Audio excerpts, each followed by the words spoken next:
we go. You really think you have a chance against us, Mr. Cowboy? Hey, motherfucker. What you like to do? Oh, I don't know. Play chess. Screw. Well, let's play chess. They give off to Jonathan Taylor. Jump cutting his way close to the goal line. He's in there. Touchdown. I-N-D-Y. Jonathan Taylor. Wheeler finds Quan from the logo. Here's Halliburton into the front court. Mishandled it, but gets a shot. Hits it. Hits it. John, I have never been better to be on the air with you here in Indianapolis, a place where so many of my dreams have come true. The Ride with JMV on 93.5 and 107.5. The Fan. So Colts fans probably feel, wow, there's two dudes right there that this team could really use on the field. And they are being traded for one another, with the Browns and the Rams agreeing to a blockbuster. Two-time NFL Defensive Player of the Year, Myles Garrett. He's going to the Rams for two-time Pro Bowl pass rusher Jared Verse and multiple draft selections. That's according to, I think Ian Rappaport had it. Tom Pelissero had it. Everybody's good friend Adam Schefter had it.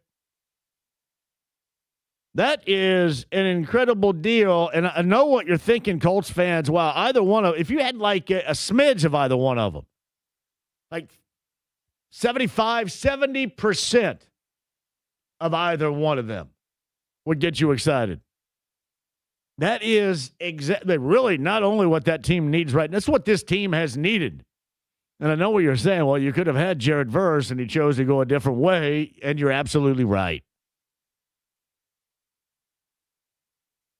The trade, while shocking, completely on brand for the Rams. So if you remember, that's what they did with quarterback Matthew Stafford. And they went to the Super Bowl. They are living in the now. They are living in the universe of this moment, aren't they? Myles Garrett for Jared Verse. Which one would you Colts fans rather have? The long, I guess the more years, in this case, of Verse, or the right here, right now of Myles Garrett? I'm right there with you, though. That's going to make you feel good. The only stories we're going to get around here, Stephen Holder, by the way, is going to join us coming up at the 5 o'clock hour. So I was with both James Boyd and Caleb yesterday. We were playing a little bit of hoop down at Center Grove in the morning, and we were talking about the DeForest Buckner situation in his neck. He had a camp yesterday, not ready to go, but we were talking about how he was, I believe the quote was, changing technique because of the neck. And that doesn't sound good. You got two dudes that you kind of wonder. It's the Colts, for whatever reason, you always wonder health-wise what the hell's going on. And you expect the worst. But in terms of these two guys, veterans that are going to be highly counted on, like it's everything has to go right for this season to have any semblance of workability.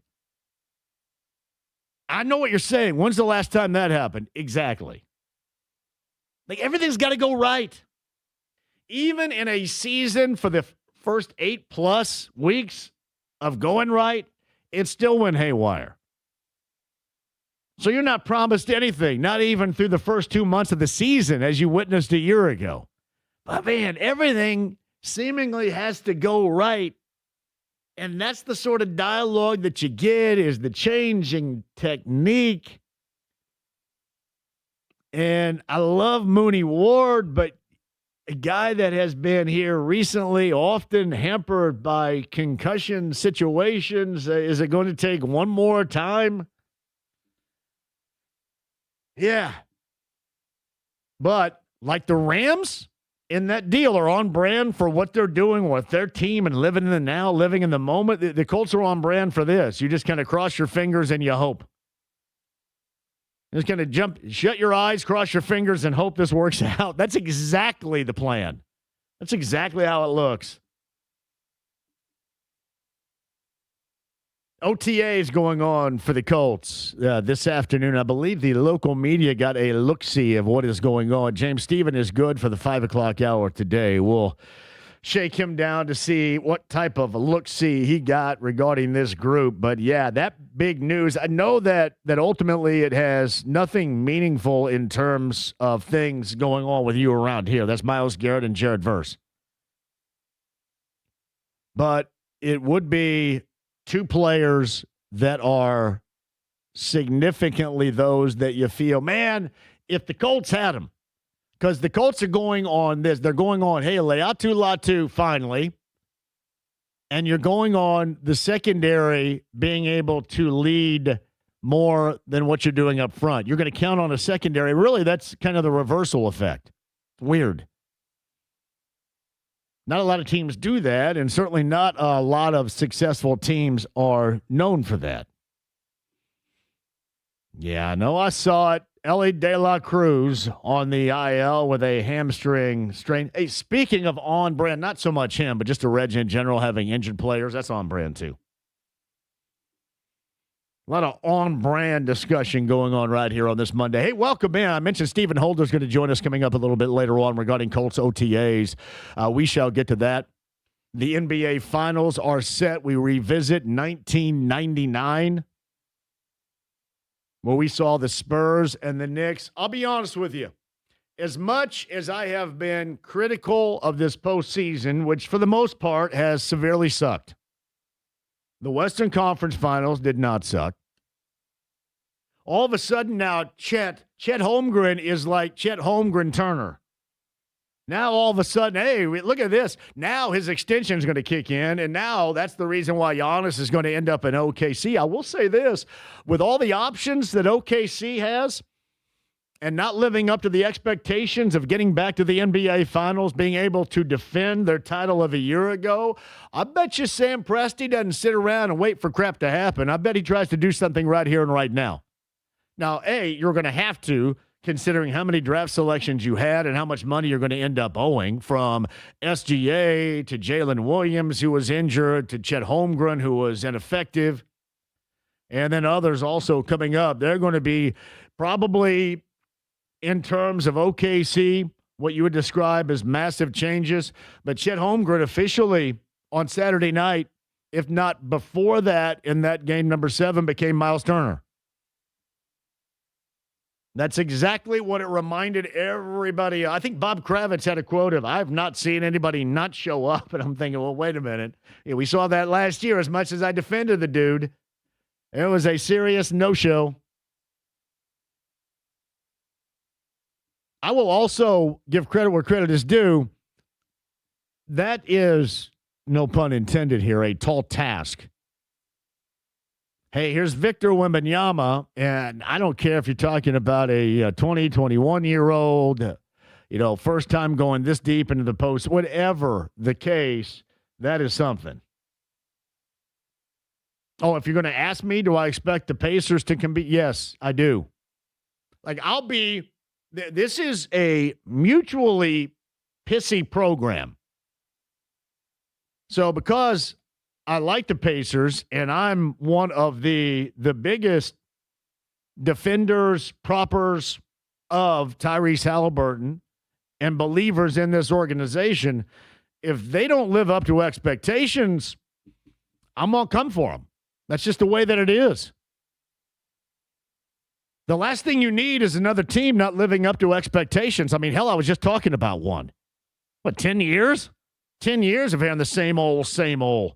10 years of closing your eyes, clenching up your butt cheeks, gripping on, I sure hope, crossing my fingers and hoping everything works out, and alas, it doesn't. So, yeah, you got to live up to expectations. You got a 2-year window to do it unless you are Doug Henning / Harry Houdini and you're able to cobble something together that is unforeseen to us right now. You got 2 years.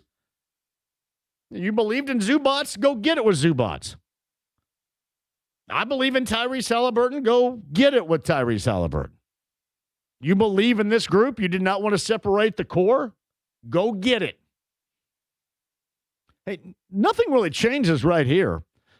The Knicks' success And I'm not taking anything away. I'm maybe one of the few, if any, around here that actually likes Jalen Brunson. I like Jalen Brunson. Most of you don't. I get it. The head bob, the coaxing into fouls. You don't like him. But I do.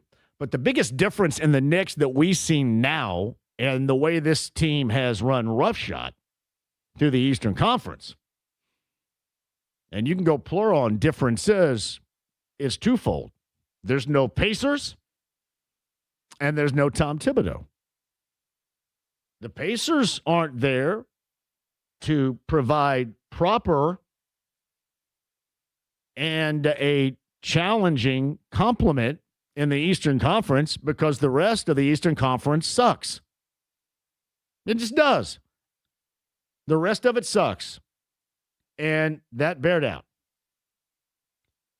And the other aspect is no Tom Thibodeau. And while Tom Thibodeau is a fantastic basketball mind, and if you need something done in the short term to bring an organization back, to put something together and to win some games, but his shelf life is like week-old milk left out on the counter. Because what he's going to do is he's going to run dudes absolutely to death. Biggest difference, non-Pacers inclusion division this year is the head coach and Mike Brown. I like Mike Brown a great deal, but I don't think at all. I don't think he's Phil Jackson Jr. or John Wooden Jr. or anything. He just goes, well, wait a minute. We've seen this team, and they're good. Their starters are good, but these guys are worn ass out by the time the postseason gets here. And then you got to face the Pacers where they're playing up tempo, and they're going to run you right out of the building. So Mike Brown says, yeah, this guy named Landry Shamet has been here. Let's blow the dust off him and put him out there. He's knocking down shots.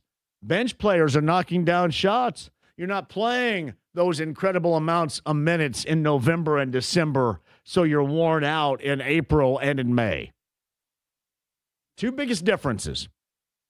And I'll give it to Mike Brown for what he has done. I think the longevity in Mike Brown, like guys will take guys will take advantage of Mike Brown being nice, being a player's coach. Guys get worn out on Tom Thibodeau holding people accountable. So you got a different line of shelf life. So what happens when you're a player's coach is that your time is also going to run low with a lack of a shelf life because your kindness will be taken advantage of. And then you'll lose games, and you will be the problem, and you're going to be gone. But those are the two biggest differences. And while I did not look forward to much of this NBA postseason, I do absolutely look forward to what is going to go down in the NBA Finals. The revisiting of 1999 to a degree. I can get down with that. I can get down with this one. And we shall see what happens. And then, the expectations of the Pacers this year, that doesn't change. And that's where I get into expectations. So let's get into the fever. You have a 2-game Western road swing and a close game and a loss in Golden State, and just simply put, wanting to, or at least looking as if you were ready to be anyplace else than on the floor on Saturday night. You got clowned and embarrassed. That's not living up to expectations. Being even on the season is not living up to expectations. I didn't make the rules. I'm just abiding by the rules. And the rules are, if you have the so-called most elite of the elite in the WNBA, that you need to be better than 4-4 in your first 8 games. Everybody had the same lack of time and preparation to start this season, and not everybody has looked as discombobulated as the Fever have looked. Now, we know the one that's going to end up falling on it is going to be Stephanie White. But at the end of it, Stephanie White is the head coach. And if Stephanie White decides that two players, your two highest paid, two star players, need to grab some bench early, then so be it. Because you know what? It's not like they're separating themselves at all. This team right now looks bad. And they're fortunate because there's still enough time to recognize that this is not how we're supposed to play and to do something about it. Caitlin Clark, Stephanie White, star player, head coach. I don't know whether or not there's something behind the scenes going on.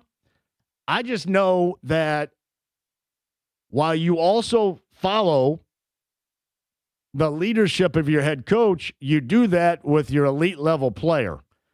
And the crying and the whining and the pouting and the lack of really showing anything, the lack of effort defensively, that gives license for everybody else to do the same damn thing. Everybody made something out of that viral video in Portland on Saturday night. You can't do this to your star player. You know, after the game, you're the coach. You're allowed to do whatever you want. Caitlin Clark was awful and hasn't been very good. You're allowed to do that. So to me, the whole thing is Caitlin Clark reliant.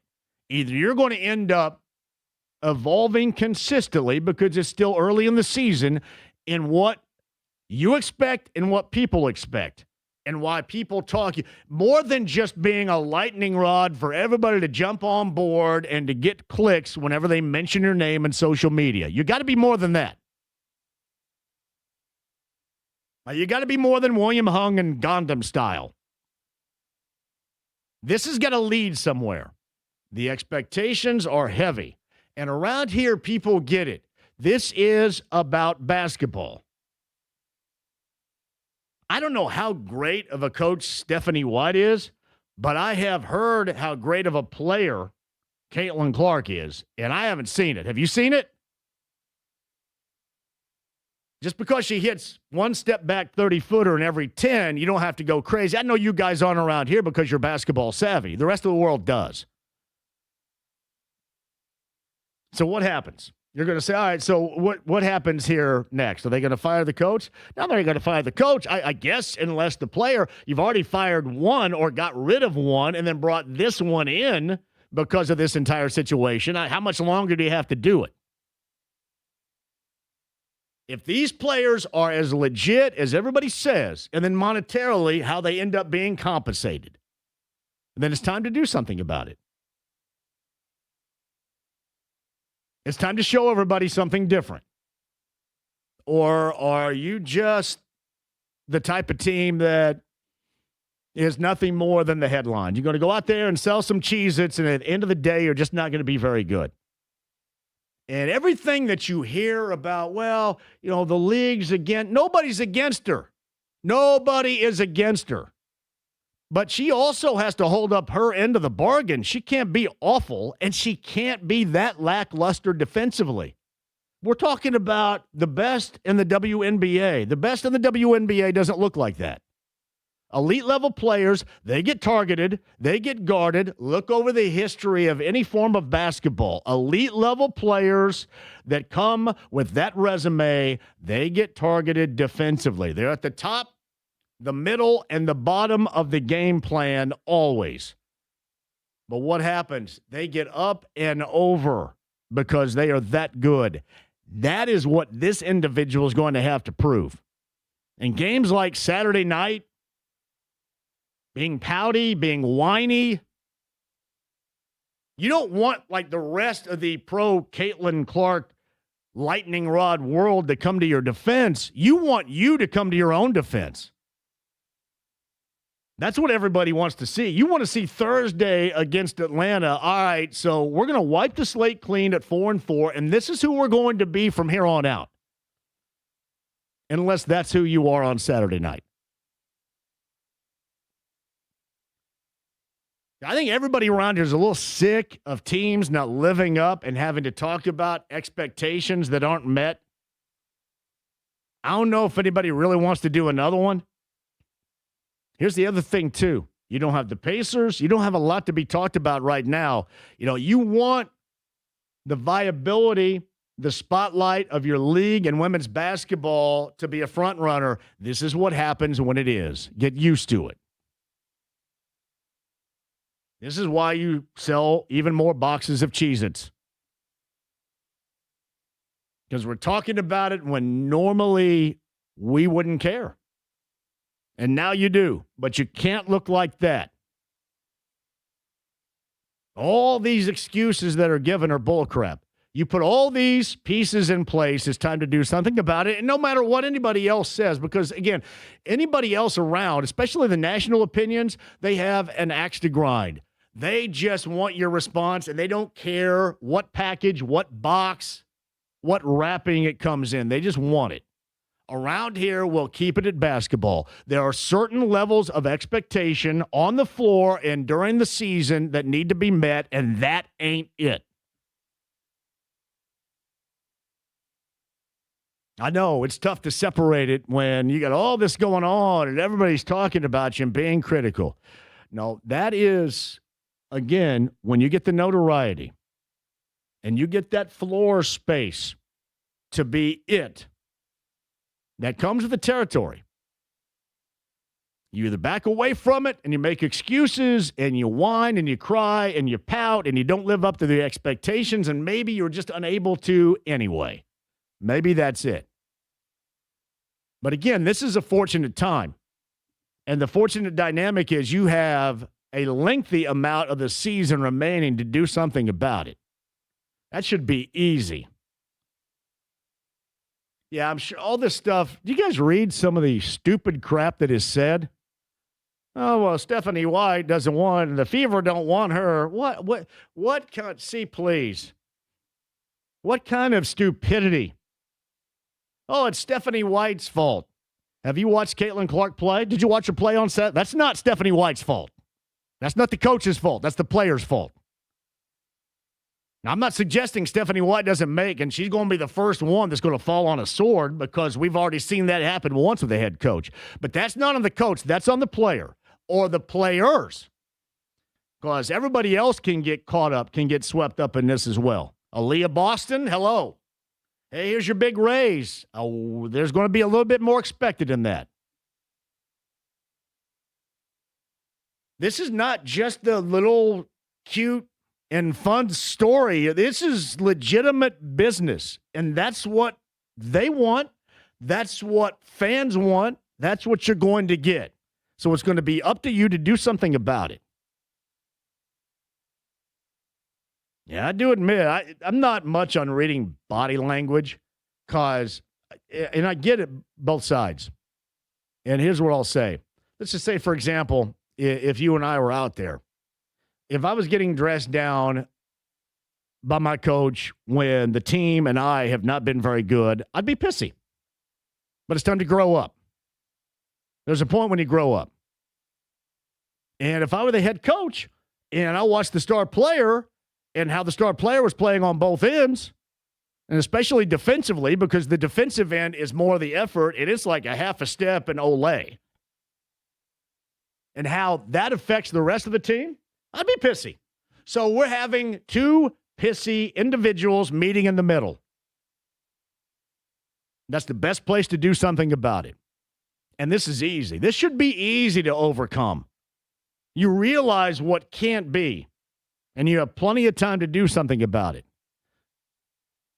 You understand, if you can't realize what that is, then everybody has been sold a bill of goods about this entire thing, and it's all been generated with hype. You imagine? See, I believe that there's talent. I believe that there's talent in these players and in this staff. And believe me, there's no organization that wants to see this. Like, this is like the founding, the grassroots of the foundation being being established for a new generation for the WNBA. This has to work. Like, if the WNBA had any skin in the game where they're trying to affect the outcome, they may have officials that flat suck. The NBA has officials that flat suck, so why wouldn't the WNBA? But if you really wanted to have a profound effect on this, it wouldn't be looking like they did on Saturday night. You'd want it to look better. Can't sell that product to real basketball fans. Still time to do it. I got more on that coming up. And this is what happens again. And it's funny, too. You're going to say, well, you know, we never really hear from them. I reach out all the time because there's nobody in this market that loves talking basketball more than me. I get zero response. And when you ride this high horse of, oh, this is where we are, because we used to get calls all the time. Hey, can we do this? Can we do that? When you ride this high horse, you're going to get bucked off that high horse. And that's exactly what's happening right now. I do think that they have the talent to do something about it. And I know that everybody wants you to side with one or the other. And if you're going to, if you want, say, all right, JMV, who are you siding with? I cannot side with players, team that look like that.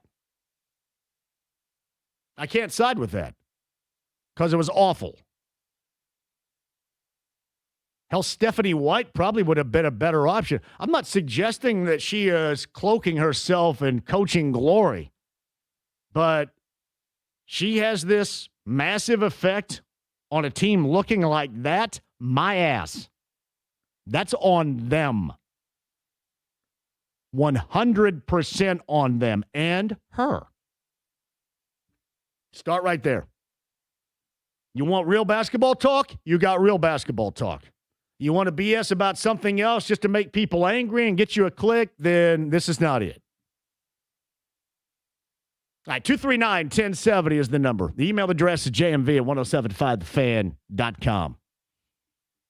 We've got 317-239-1070, the text line as well. Was I right about Post Malone? Post Malone and Jelly Roll. I think they stopped this tour down for a minute, but it is fired up, and I've got tickets if you want to go see Post Malone and Jelly Roll coming up a little bit later on. I mentioned Stephen Holder is going to join us. I do. If somebody over there doesn't want to come on, I completely understand why. I'm not going to make this toxic, but I'm not going to sit here and go, oh, well, everything's going to be okay, and this is what it is, and it's just the world against the world. The world is not against them.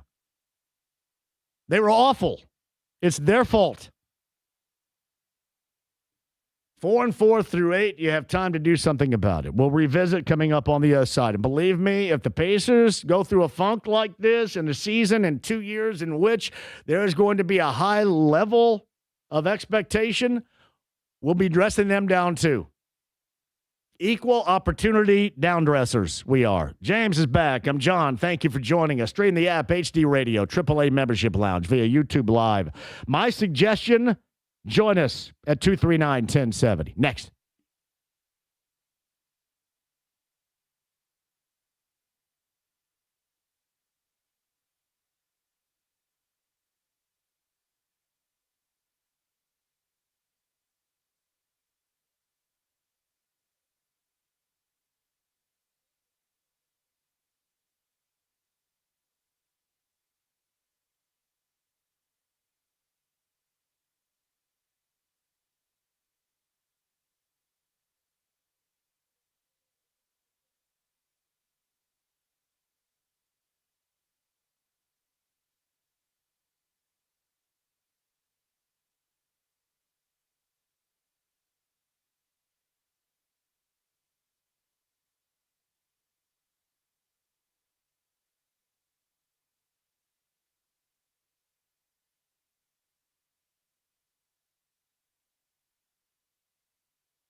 The Ride with JMV. Are you kidding? 93.5 and 107.5. The Fan. Fleming and Miller in the backcourt. Here's Miller. Yes, that's a three from Reggie Miller. 17 points for Miller. Reggie Miller is fine. Once again, hits from downtown. He has 20 points. And that Knick lead has been trimmed to 8. Here's Miller. Swings away and hits. Reggie Miller is on fire. He has 22, and Indiana has moved within 4. Miller open again. His foot on the line. That's a two-pointer. And Reggie Miller in an animated discussion with Spike Lee, who is an ardent Knick fan and has a courtside seat. I think Spike has him revved up. Well, he can't get John Starks to talk to him. Well, it's twofold. It's the passer not getting low enough below the free. Look at this shot. And he hits it. It's a three-pointer for Reggie Miller, who again is staring in the direction of, yes, that man. The Pacers lead 75-72 with 7:39 remaining in the fourth quarter. And good defense by there. You're playing a man 26, 27 feet away from the basket. And Reggie Miller has one idea on his mind right now, and that's shoot the ball every time he touches it. 5 minutes into the fourth. Here's Miller again. Reggie Miller with 30 points. Miller's in his last 4 shots. Here's Miller for 3. Yes! Oh, Pat Riley calls for time. Just an astounding shooting exhibition being put on by Reggie Miller. Todd wanted to travel on the game. Miller pumps and hits again. 35 for Reggie Miller. It's a 7-point Pacer lead, and that is the final score as Reggie Miller spikes it to conclude matters.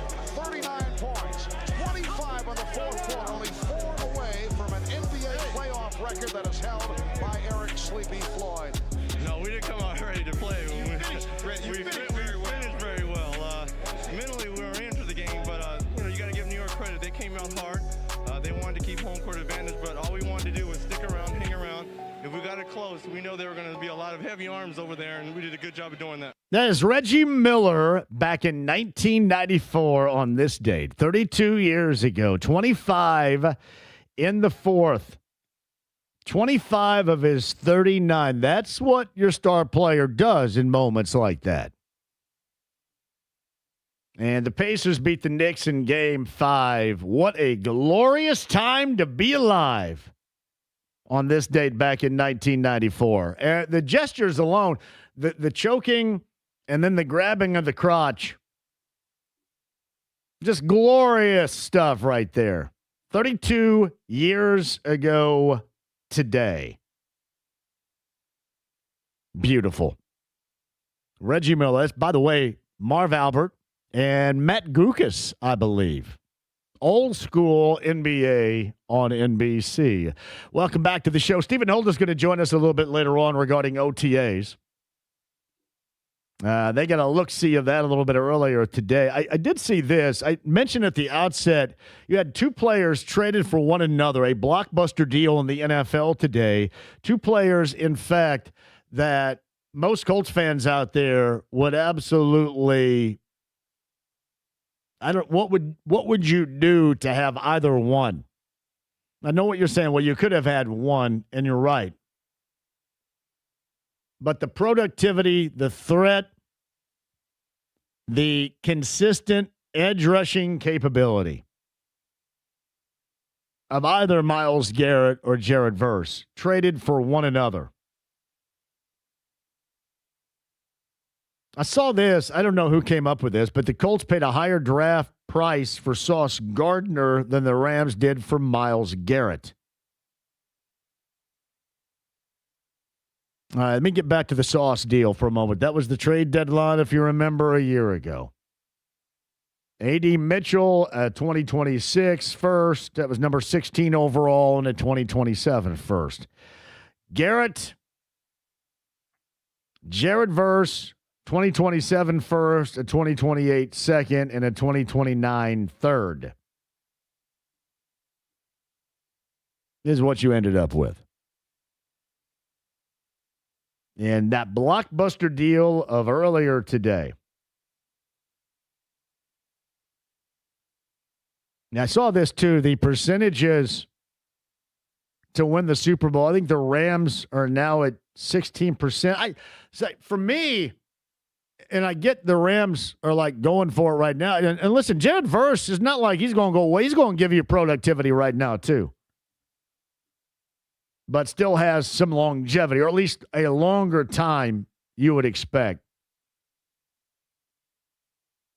than that of Myles Garrett. But nonetheless, I'm assuming a lot of Colts fans out there on this very day are incredibly jealous of it. The Bears and Hammond, Indiana, or as I like to suggest, a little bit north of Roselawn. Illinois Governor J.B. Pritzker on the Bears stadium bill not being passed. Quote, the reality. I wasn't willing to give up billions of dollars of taxpayer money in order to give it to a billionaire-owned family or team.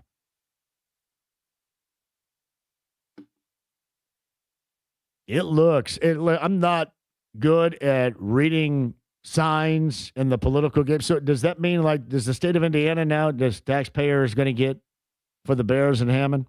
I think the whole thing is incredibly hilarious.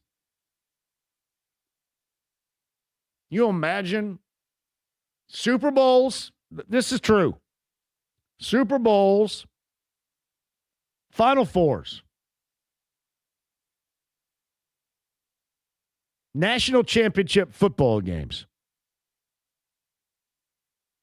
I don't know, years down the road again, because the United States is the host coming up here in about a week. Future World Cup matchups being played in Hammond, Indiana. Hammond, Indiana. That looks like that has become much more of a reality.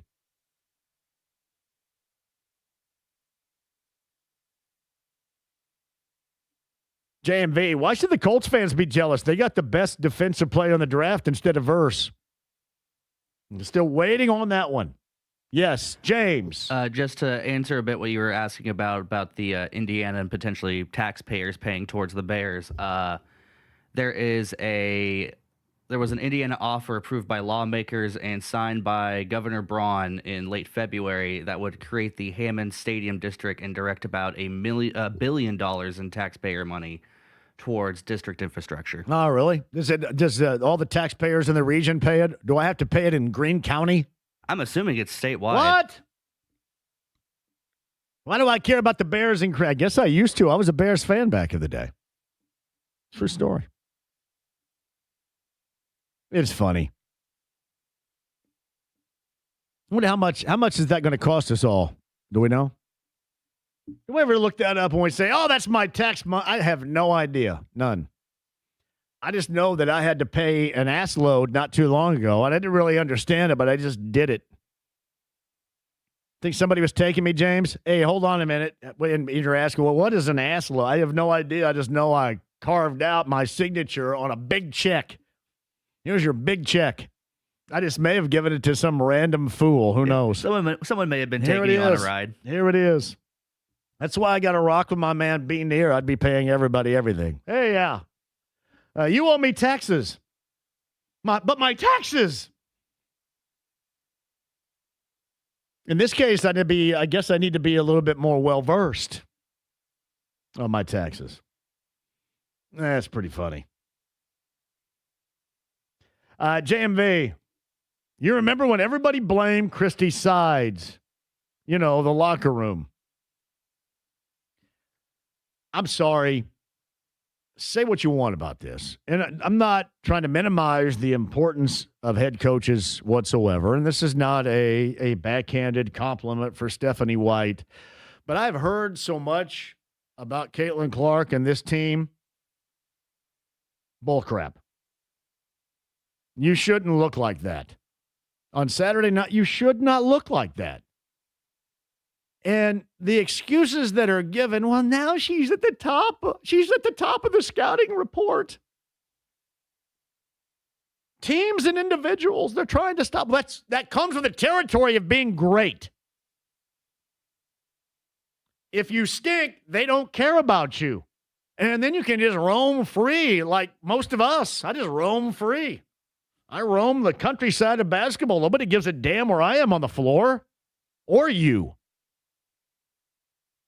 That comes with the territory of greatness. And you either are or you aren't. Got to get sick and tired of hearing about this scouting report, and every team is focused in on stopping Caitlin Clark. Yeah, really? Either you're great or you're not. And it's not just her, because her teammates all stunk it up too. Stop stinking it up. What's funny about this is sports, especially in the window in which we discuss, you come back on Thursday and you turn that thing around against Atlanta and you again resurrect the feel good. That's what I mentioned a little bit earlier. It's early enough in the season to do something about it. But on the flip side of that, it's also way too early in the season to be talking significant problem. And that's what you guys all get for listening to Skip Bayless or reading. That guy wouldn't know his ass. He couldn't find his ass with both hands, especially about this. Like, we talk about it because I know people around here care about it, and we talk about sports in which people care about. So, you know, I'm lucky because I like basketball to the degree in which I feel comfortable in talking about it under all circumstances.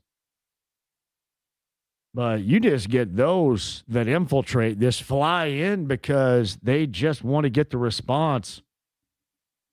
Can't be listening to that.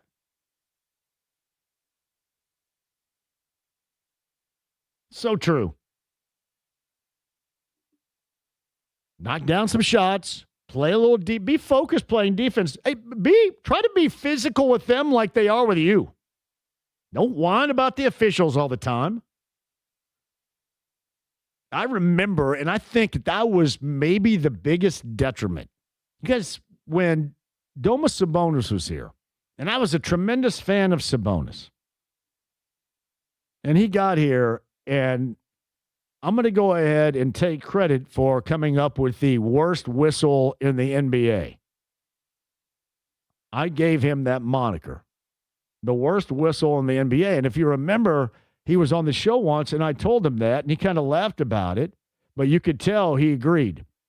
I set an incredibly horrific precedent. I did. I think I did with him. Now, he would have joined that feeling without me, without my prompting. But I was taking the first step in saying that.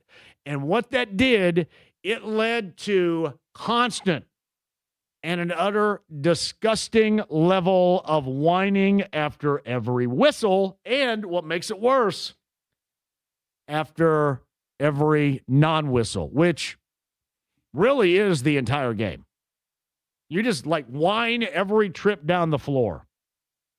I feel like I created that. This is something that she has to get out of because it is every single moment. And the officials are human. They may stink, but they're human stink.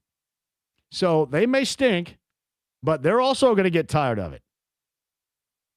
Fans are going to get tired of it.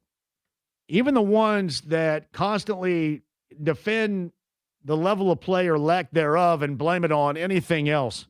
You blame it on the weather, but you don't blame it on Caitlin Clark. When you are held to that standard of being that elite, the company you keep in women's basketball is at the highest level, and really, you don't have colleagues in this. You're going to be held to a higher standard. It's up to you to do something about it. We'll see you coming up on Thursday. Let me take a quick break. We shall return on the other side. Stephen Holder's going to join us coming up in the 5 o'clock hour. OTAs with the Colts. Hammond, Indiana with a stadium. That's classic right there. Now, what's going to be the problem is, and there's always going to be an issue anyway, really, the city of Indy would not get another Super Bowl until they built another stadium. And we knew that, I think, going in, going to be one and done. But that's going to definitely take another spot. That'll be a rotational spot, I would have to think now, in and around Chicago, I would guess. Unless, Chicago, the city itself, just says, all right, well, screw this. The Bears, Hammond, Indiana, right on top of it. Back to that coming up in a minute as well. Yeah, I mentioned the Pacers will get into the NBA Finals, a revisit of 1999 with the Spurs and the Knicks, and one hell of a Spurs Game 7 effort, to say the least. And I'm going to give SGA a lot of credit. He just took ownership. They played better than we did in this decisive game. That's why I say all the time, the antics, the flopping is unnecessary because he is a likable player. He is MVP and gets it done without that stuff. And he did even in a Game 7 loss on Saturday. Back to that in just a second. Stream the app, HD Radio, AAA Membership Lounge via YouTube Live. Post Malone and Jelly Roll tickets coming up a little bit later on, too. Don't go anywhere. It's 93.5, 107.5 The Fan.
The Ride with JMV. I don't understand a word you just said. 93.5 and 107.5. The Fan.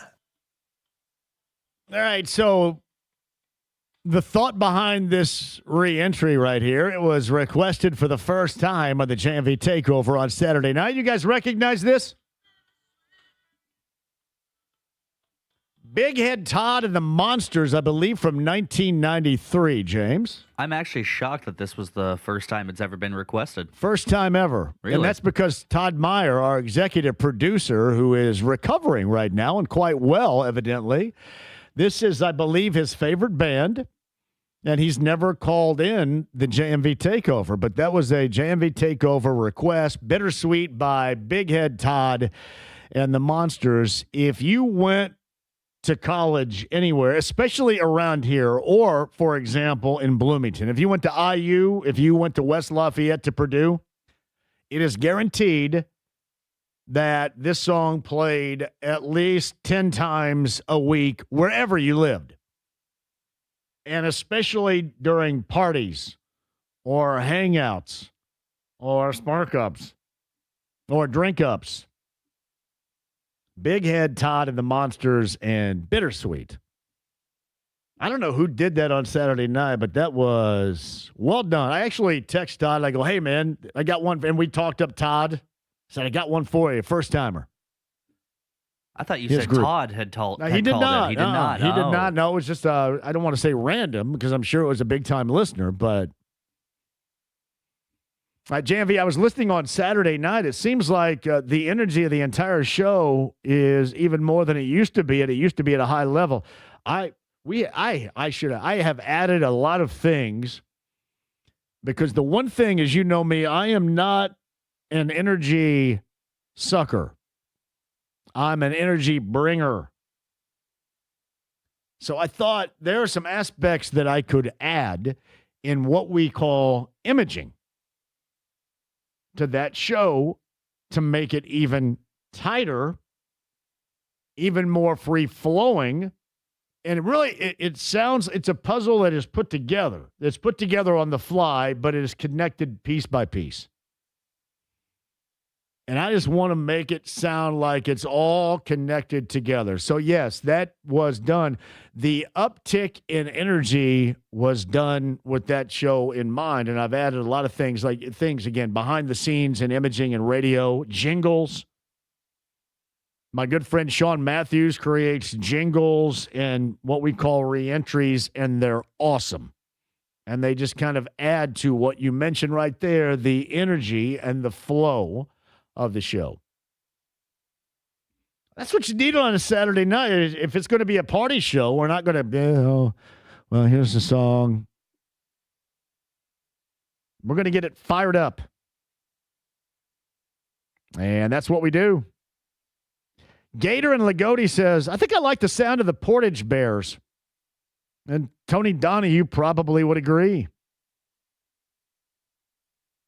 Wes Reynolds with a shout out, and he's absolutely right. And this, Wes, may still be today. I know our guy Matt Pelser is over there. A WTTS double shot from 1995. Big Head Todd of the Monsters and the Freddie Jones Band. That is correct. Right on the money with that. JMV, you're the last great American DJ, and I'm going to go down swinging with live full-ass radio.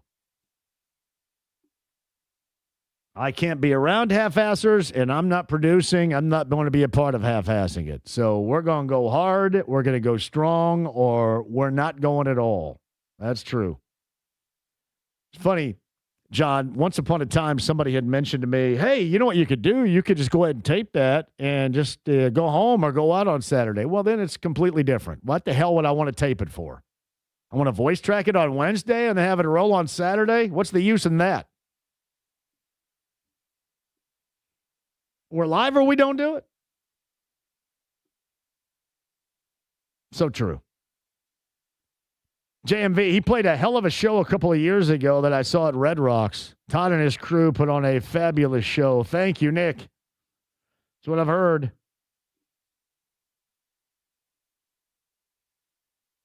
JMV at 1075thefan.com. JMV, I don't consider myself a tremendous reader of body language, but Caitlin Clark looks like she has bad body language. You know what I'd do? Snap out of it is what I would do. Snap out of your bad body language. Just get after it. Stop being pouty. Stop chasing around the officials. Stop complaining about the lack of a call. Stop going Sabonis, something I created. I stand by that, too. I'm not proud of it. but change it and go after it. To me, she's the only one that could live up to the expectations that have been created for her. Well, the teammates and the coach, well, you're right. Very important. And the results of what the team does, the most important. But let's face it, that crap that you had to sit through on Saturday night was not all the fault of the head coach.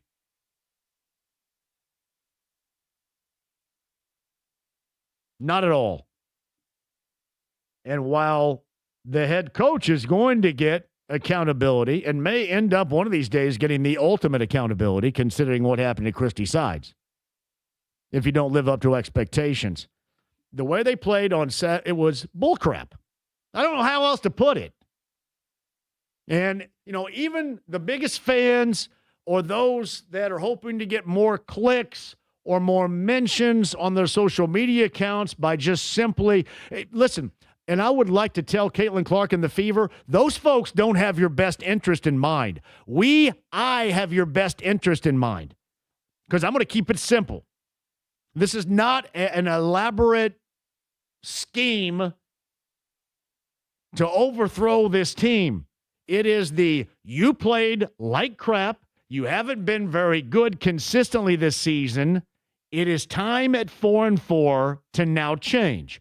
And only you can do something about it.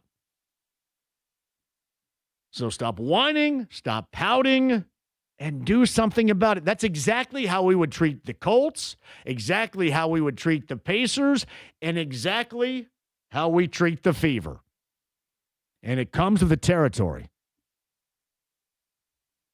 Your calls on the other side. Stephen Holder, an hour or so away. Post Malone tickets, maybe that far, maybe even longer. I'm not sure. Get your thoughts on where we are with all of this, too. The Hammond Bears, the big blockbuster in the NFL, two players that Colts fans would absolutely love to have. Got a lot more for you. Stream the app, HD Radio, AAA Membership Lounge via YouTube Live. Become a AAA member today. It's 93.5, 107.5 The Fan.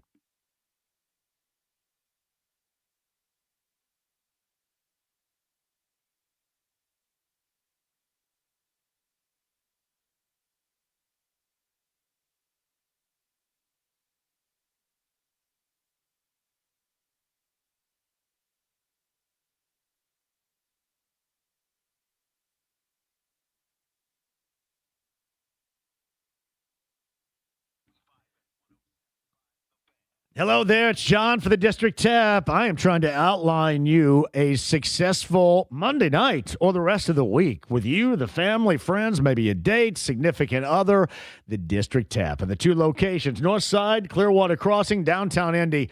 Anything that is happening downtown, the epicenter, the District Tap is going to be great. Happy hour specials, music, TVs everywhere, damn good food. It's all there for you. Event space, catering, it all is there at the District Tap. You got a downtown, North Side, Clearwater Crossing. Check them out today online, thedistricttap.com.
The Ride with JMV. Just an average guy with exceptional hair. 93.5 and 107.5. The Fan.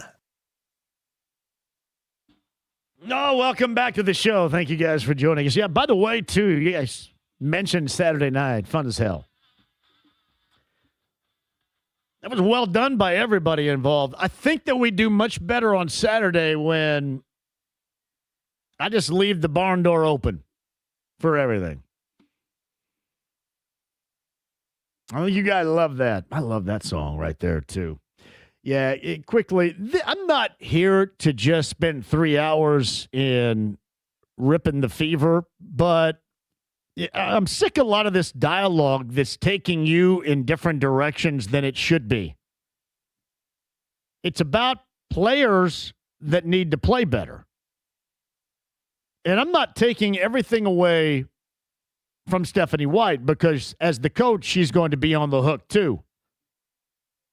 But the whining and the crying and, oh, they took her out of the game and, oh, look what they're doing to Caitlin Clark. She was 1 of 7 from the floor and couldn't guard a chair on Saturday night. That's not Stephanie White's fault. Not at all. Boston, Mitchell, they all have to start playing better. Maybe they're just not as good as everybody thought they would be. But it's up to them again. And they could change everybody's tune coming up on Thursday night. The best part about this 4-4 start is you have plenty of time to do something about it. What you don't want to do, and I would make sure, not that you have to meet with the media and have some special event, but I would make sure that Caitlin Clark and Stephanie White make sure that everybody out there gets the notion that they're on the same page before any of this jackassery gets worse. Because you know it will. The Skip Bayless stuff was classic. What a numbnuts. JMV, Clark and White both act like they invented basketball. So, of course, it's going to be combustible.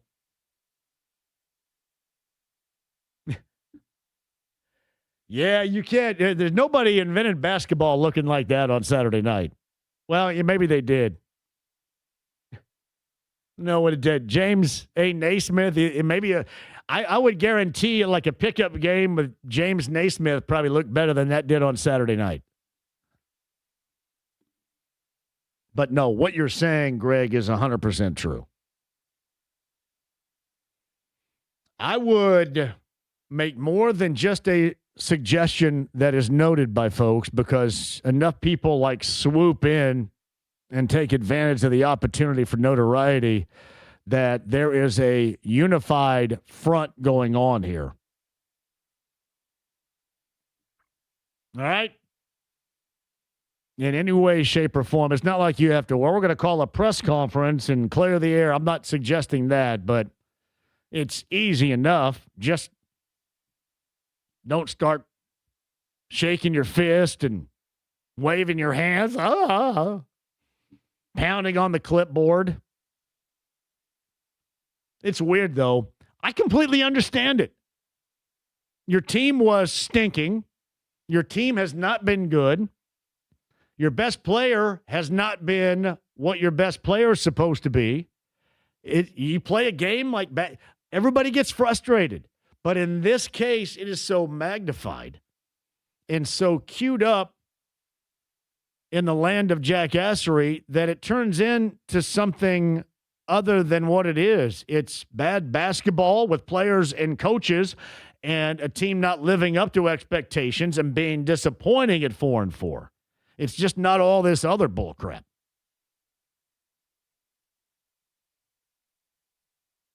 True story. JMV, I don't know if your station has a requirement to cover the WNBA, but a lot of us out here, you're more about sports, not blaming. No, we do. That's why I've talked about a variety of things. But this is Hot Button, and it's local, and people care about it. So, obviously, that's what we talk about. Hey, I wish everything was just completely unified and everybody was happy. Alas, it isn't.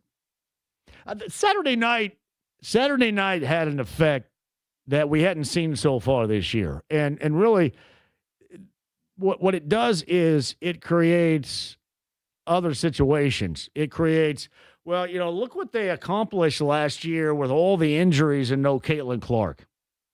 Clearly, they're much better than Caitlin Clark, or with Caitlin Clark, I should say. Much better.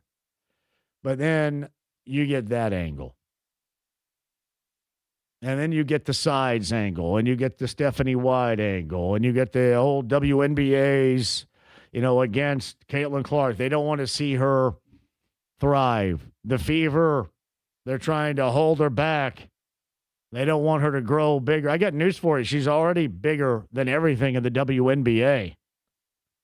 The problem she is going to have with that image, you have to show that you're deserving of the hype, and you have to show it on the floor, and that's not done. I think she is really good. I think that they can be really good.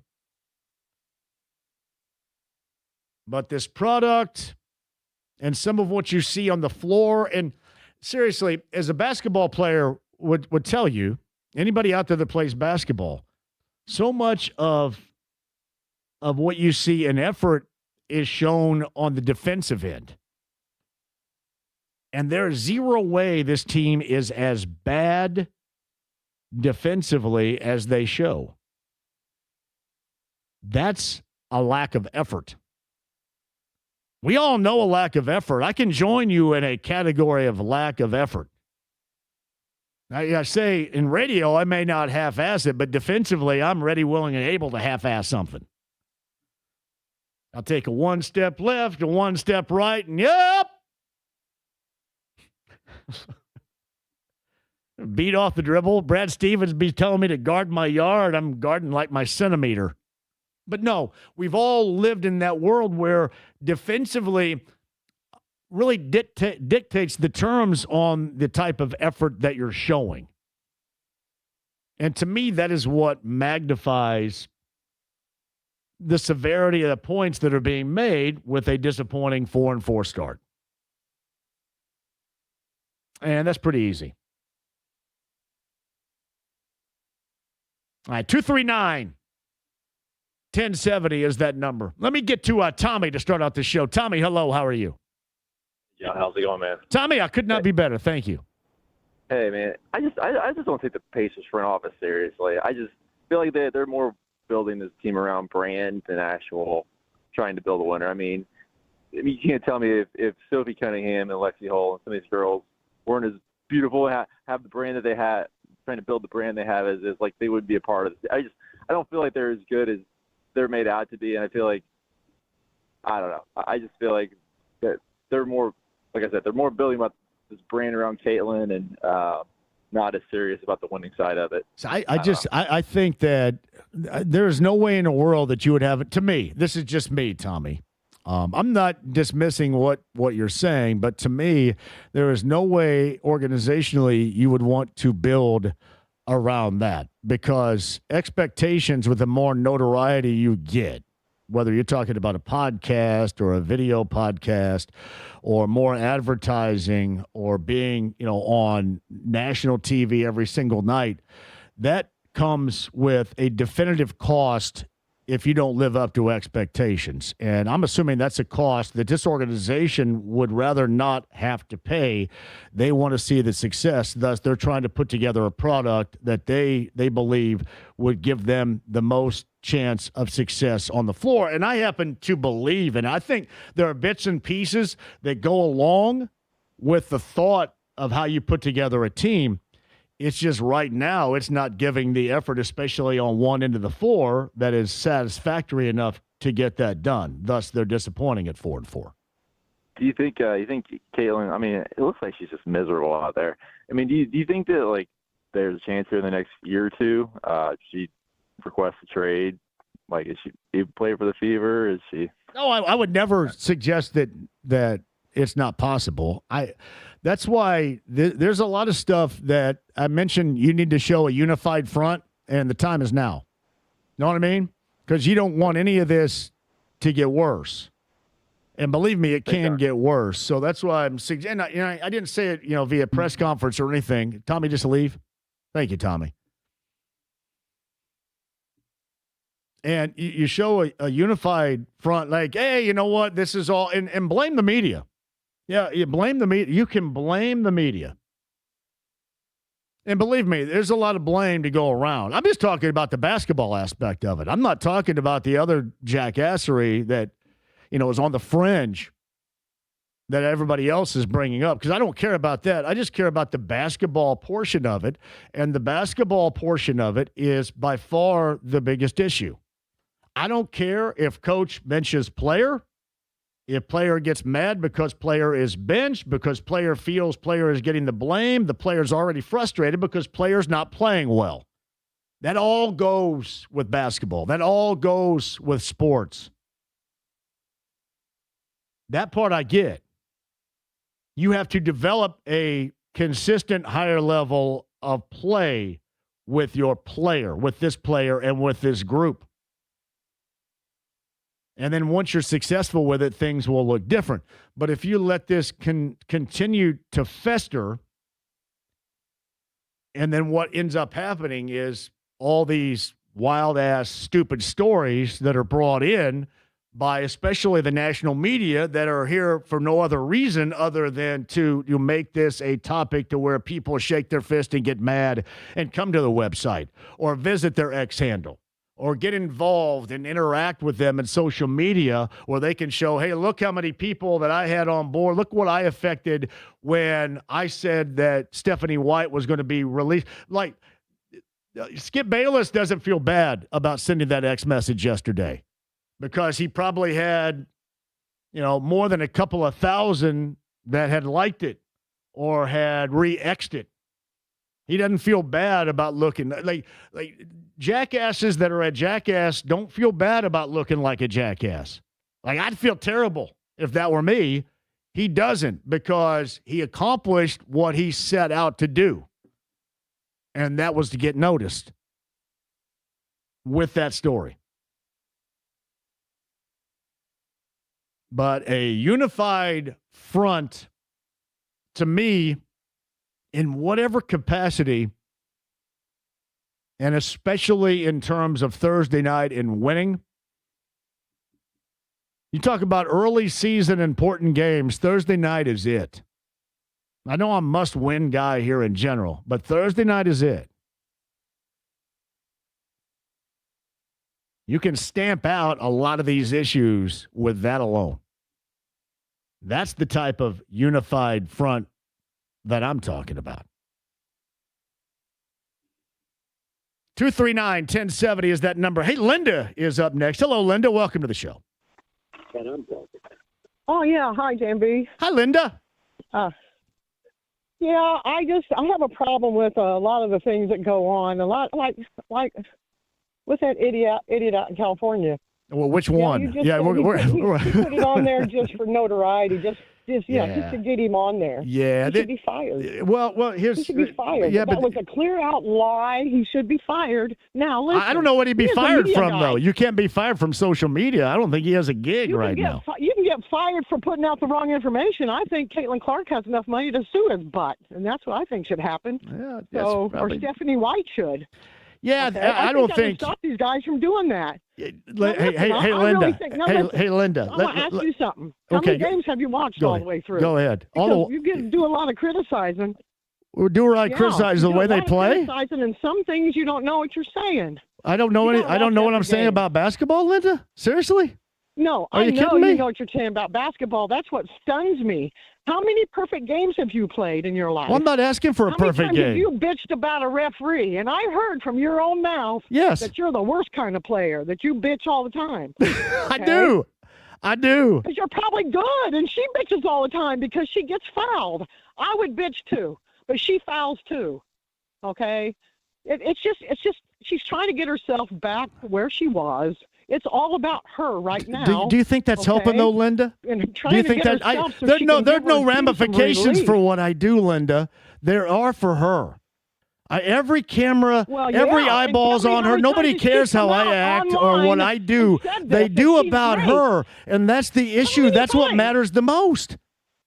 How many times you heard Caitlin Clark come out and say, "I'm great. I think they should call fouls on everybody, and I think they should let me run free." I have never heard her say that. There is enough for her to worry about on the floor than worry about the whistle all the time. Fans love her. Worrying about the whistle is that it looks like it's like Luca land right now. Everybody does. I know, and it wears out. It wears out people. It wears out people, and it takes you away from your game. They all do. So single her out. I'm not for whining. We're trying to fix the issue. We're trying to fix the issue. Are you going to change your tune when they start winning some games and she starts feeling better? Absolutely will. Why wouldn't I give credit where credit is due? I'm very fair and balanced here, Linda. Game and watch. I hope you watch it. I do. I will. I promise. I love basketball of all kinds. Man, I was listening while I was watching the game. I listen to you all the time. You got it. I appreciate you. I met you. I met you. You seem like you're mad at me right now, Linda. Are you mad at me? I'm upset about what you've been saying because some things are not right that you're saying. Okay, well, you put it on. Okay. You put it on her saying she's top of the world and she's a big queen and all that. She's a queen of this. Let me tell you what. She's the elite. She didn't put herself on a pedestal. Her game did. All right. She didn't say anything about how great she is. She never does. And you got to back that up. You got to back that up. I'm just, hey, I don't. I said this. Give her a break. I do. I have given her a break. Everybody gives her a break. No, you're not. Yes, you are. What you've done today is bitch and moan about her, and I don't like that. All right. Well, that's evident, Linda. It is terrible. It is not. It is not terrible. That's what you get. That is what happens when you have this level of importance. My God, they're a better coacher than any of you men can think right now. You don't have that job. Stephanie White does. I've defended Stephanie White. When she played ball. I remember when she played ball. I remember what she did. She's a great ball player, and she's dealing with this girl that is great. Hey, Linda. It's really hard to coach her. Linda, what can I do what can I do to get you not to be mad at me anymore? You can watch a game, and you can see what the other teams do to Caitlin. I'll watch a game. Okay? So you blame the officials? This is all officiating thing? She plays bad defense. Where's her backup? Where's Boston? Why don't I said the same thing. I have said the same thing. They play the same stuff. Same thing. And when one of our guards gets beat, where's the big guy stepping in? What happens the here? same thing. We're on the same. I think we're in the same gang in a lot of this right now, Linda. You're just mad because you want me to blame the officials. I don't want you to blame any officials. Look, I fouled out at every game I played in. All right. I don't want you to blame officials. Okay. I know who makes the fouls. I mean, shoot, I'm not blaming officials for anything. Nothing. Linda, you and I are going to a game together. Saying she's great because she has never said that. Linda, let's go to a game together. Anything bad about anything online? I hear her putting out her foundation and stuff like that. Right. I haven't heard you say one thing about it. What? I know. I'm just talking about the basketball. I was just talking about the basketball. This is basketball. You're talking about Caitlin Clark and her personality. Okay, I'm just saying, stop driving at the officials. Give her something else and stop being pouty about games and go out and play. Play the way you should be able to play. Play the way that people expect you to play. Hey, Linda, in closing, I do have to run here, but tell me this. How about we go to a game? Hey, Linda, how about we go to a game together sometime? How about we do that? Me and you. I'll go to the game. Me and you. All this. I'll get a couple of tickets, and you and I will go to a game together. Just don't yell at me in public because I'm really sensitive, okay? I won't, but you know what? I'm the type of person that I just see this happening to her, and I'm going to tell you what. I can't tell you on this radio station how bad you get beat up as a woman playing ball, especially when you start playing and you graduated in 1979, okay? Let me tell you, you're not worth anything that any guy ever thinks anything of. because you don't know anything. Yeah, I That's see. how I feel. I view myself and everybody here differently than that. I think. I hope so. No, and Linda, thank you for the call. I will stop right there. As I've made a point in saying, this is about nothing but basketball. I don't care about all this other stuff. And when you say, well, you talked about her reaction on the floor and the whining to the officials, that to me has an effect on basketball, and that's why I put it in terms of NBA with Domas Sabonis, because I was the one that started that. And I thought that played to a detriment in things he did. I think that does to players. And it is magnified when you're in a rut. So my point has been, you stop that. You show a unified front that there's not any issue or any rub with the head coach. Like all this other stuff that goes on, that's what I believe we're all trying to combat right here. And I know me, it's just strictly about basketball. I don't care about anything else, all this other stuff, all these other storylines or angles people create. I don't care about. It's about the basketball portion of it. And what you witnessed on Saturday is unacceptable for what is supposed to be a championship caliber of a team. But I gave you a bright side. And the bright side is you have a chance, because it's early season, through 8 games, you're 4-4, to right this ship and do it together. And that starts coming up on Thursday. So Linda and I at a game, would anybody want to sit in the general vicinity of this? I want to be one row behind you guys, and I just want to have a camera going the entire time. Oh, I know I got to hit a break. Let me get Brian on board here. Brian's at 239-1070. Hello, Brian. How are you? Good afternoon. It's like, phew. How you doing, Brian? I'm all right. How are you? Can you hear me? I got you, pal. Go ahead.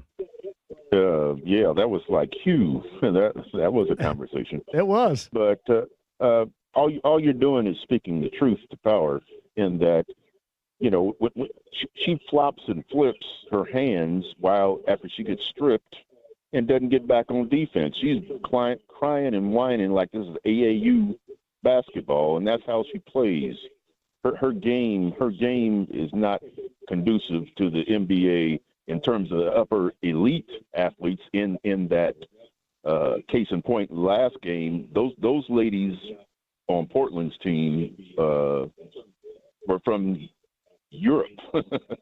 They're fundamentally sound. So that's the next wave that's coming into the league. Believe you me. Well, and that's if you're and that's what I mentioned in terms of basketball. If you're the elite of the elite, and let's just face it, that's the expectation of Caitlin Clark, then you're going to be the most significant part of the game plan, and they're going to try to take you away as much as possible.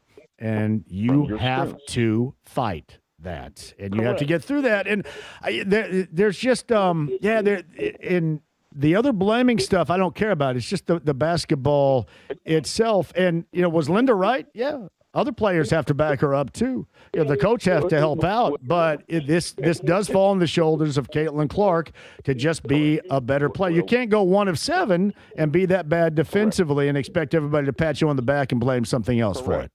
Correct. It's not a participation trophy league. Right. And I'll say it again. They made the mistake by letting Odyssey Sims go and keeping Hull and Cunningham. They should have let one of them go, and they should have drafted an athletic big to help Boston.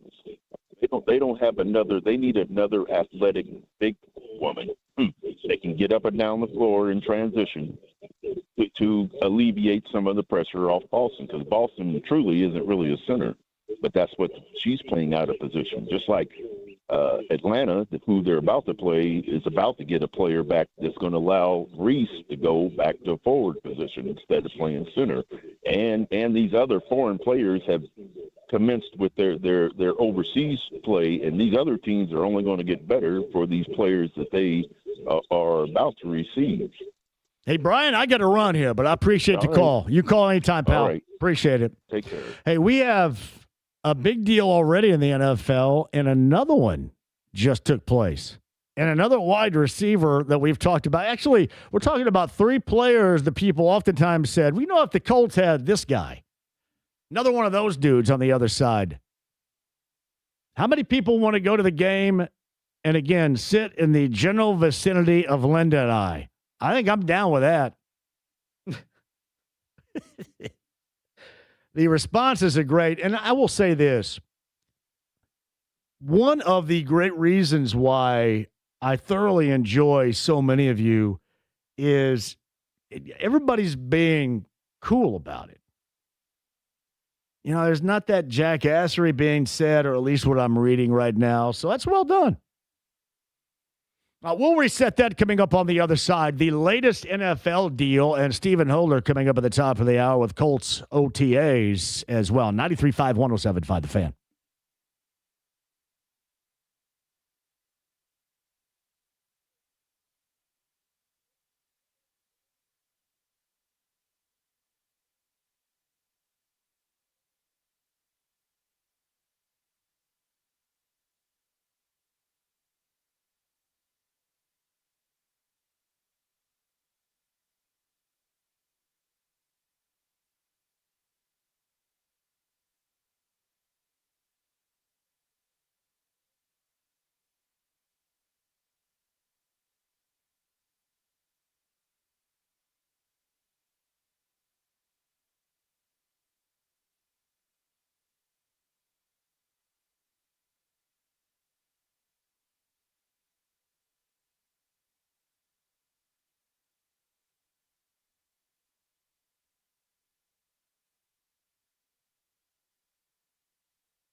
Hey, John here for, you got that right, the Low T Center. LowTCenter.com. Yeah, where do you want to begin with the Low T Center right here? Is obviously, if you're thinking about low testosterone, and that could be an issue for you, the Low T Center is going to be able to help you right now with a free testosterone test to see if you qualify for TRT, customized for your body by expert providers. Choose self-pay or insurance. You can even have your treatment shipped directly to your door. Low T Center has the highest quality testosterone, and their providers tailor that for you. So you know that's going to be effective.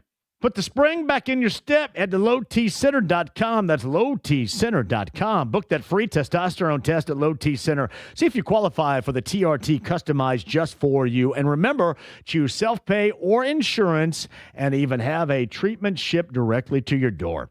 Again, lowtcenter.com. That's lowtcenter.com, and book your TRT appointment today.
The Ride with JMV. And you could tell Rolling Stone magazine that my last words were, I'm on drugs.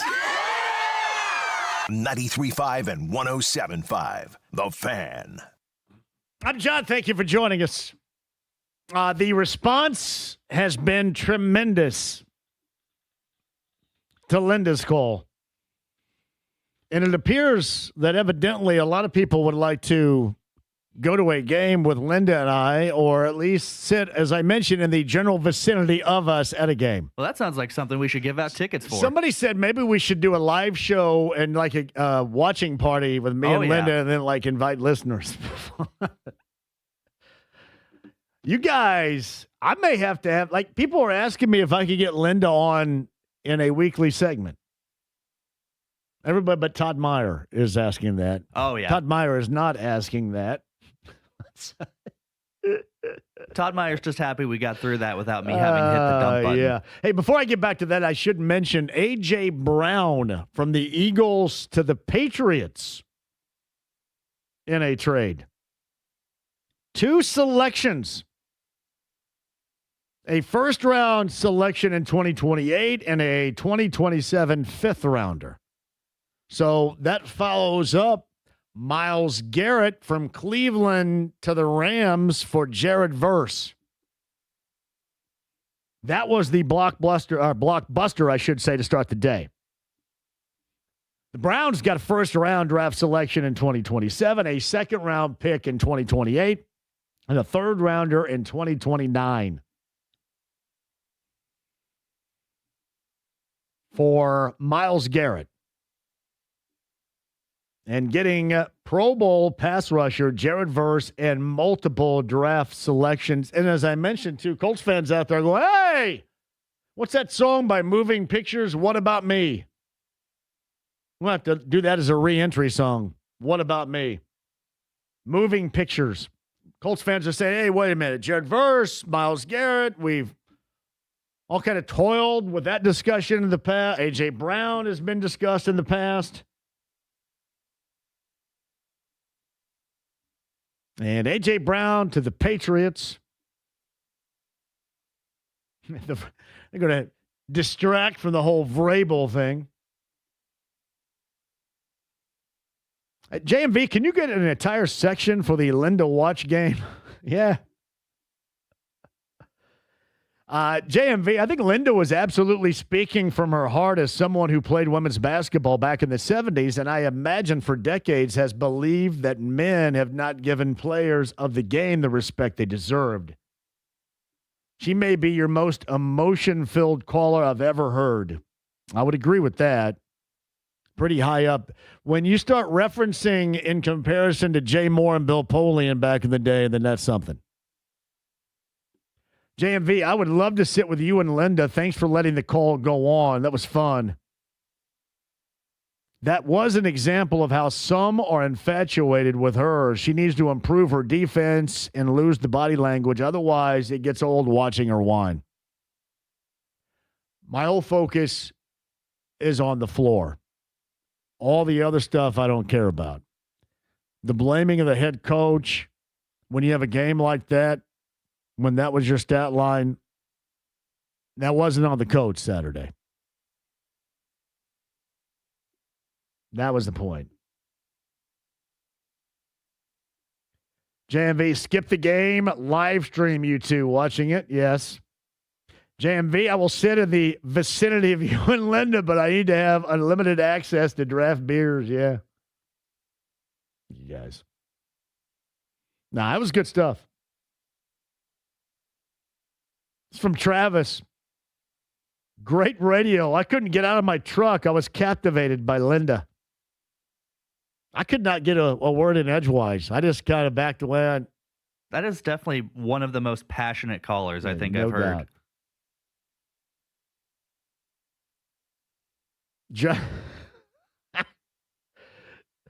Send out an X message when this phone call is over. Yeah, she was fired up. Linda is on your ass with total disregard for human life. No. Yeah, she was upset. It was, how long did that call go? Do you have a time? I'll get back to you. It was lengthy. Like, it's weird. I live in this world where some would say, oh, you got to hang up and move on. But I thought it was best. Like, I'm not going to be a jackass and just, Mr. Flex guy. I was going to let her speak her mind, and just like I would anybody else.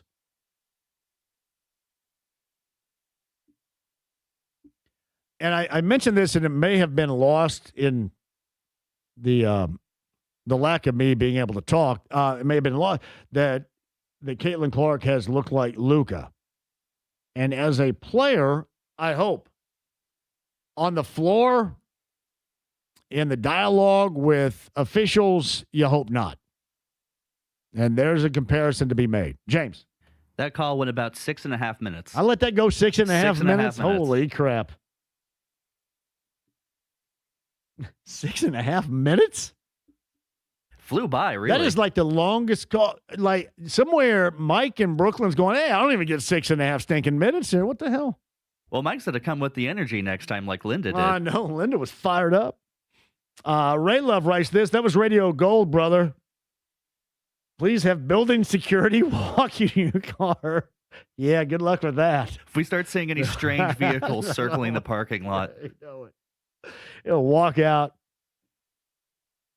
I think everything was calm toward the end. Oh, yeah. Right there. I think she kind of got it out of her system as the call went on. She was extremely pissed at me because she felt that I was being critical of beyond basketball things. And I just don't view the on-court demeanor and how you act as non-basketball. That to me is basketball related.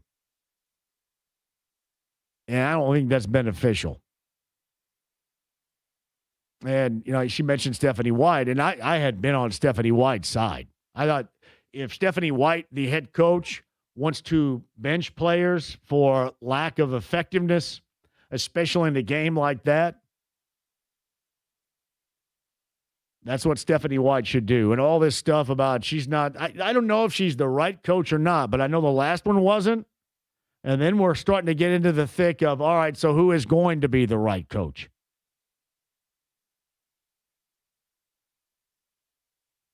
But Saturday was an embarrassing basketball performance, and there's no other way to put it. And I'm not just putting that on one player.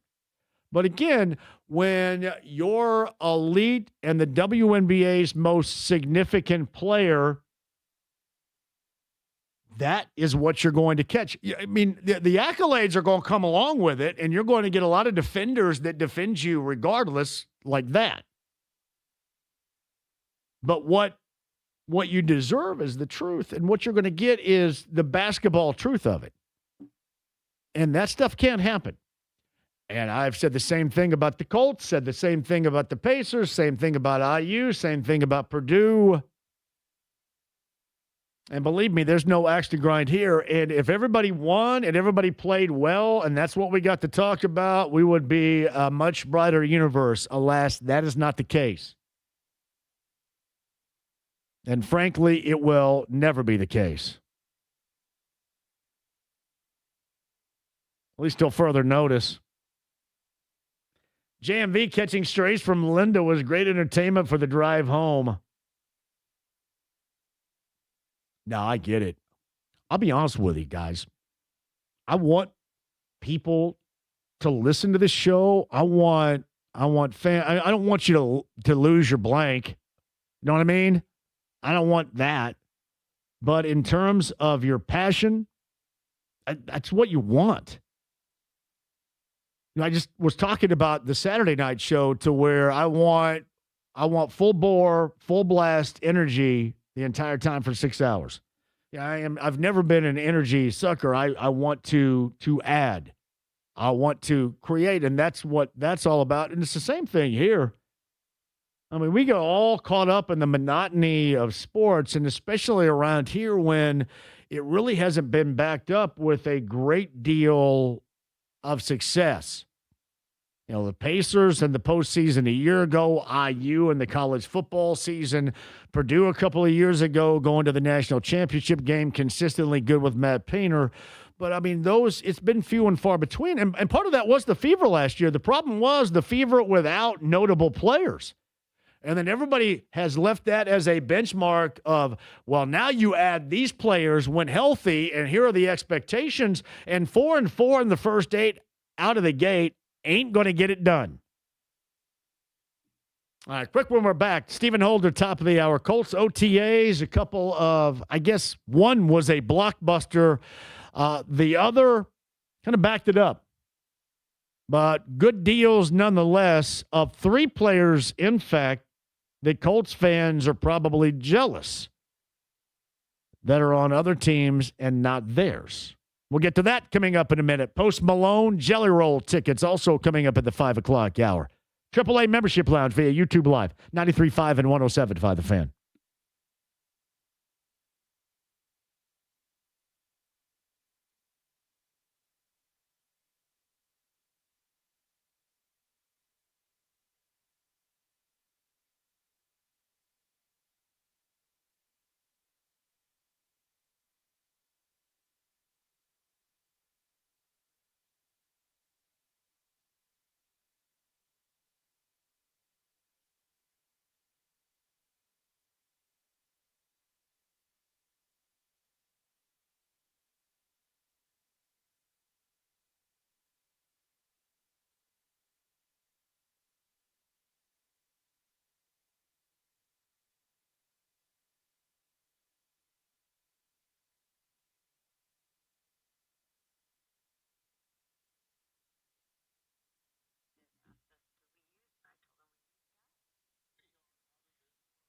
Hey, John here for Andy Moore Buick GMC, 131st State Road 37 in Fishers. Man, I was rocking down with my mom and I had back-to-back doctor's appointments with her in Bloomington last Wednesday and Thursday, and the Buick Enclave, perfect. She absolutely it was G-Mama approved, the Buick Enclave. You're going to love it, too. So you're thinking about going out on a summertime road vacation, a road trip. That is the vehicle to do it. Many styles, the Buick Enclave, and one of the hottest automakers on the market right now is that of Buick. Take full advantage of the inventory, the incentives to buy, and the service after the sale with my friend Eric Wilson. Ask Eric about the Buick Enclave today and thank me later. Andy Moore Buick GMC, 131st State Road 37 in Fishers.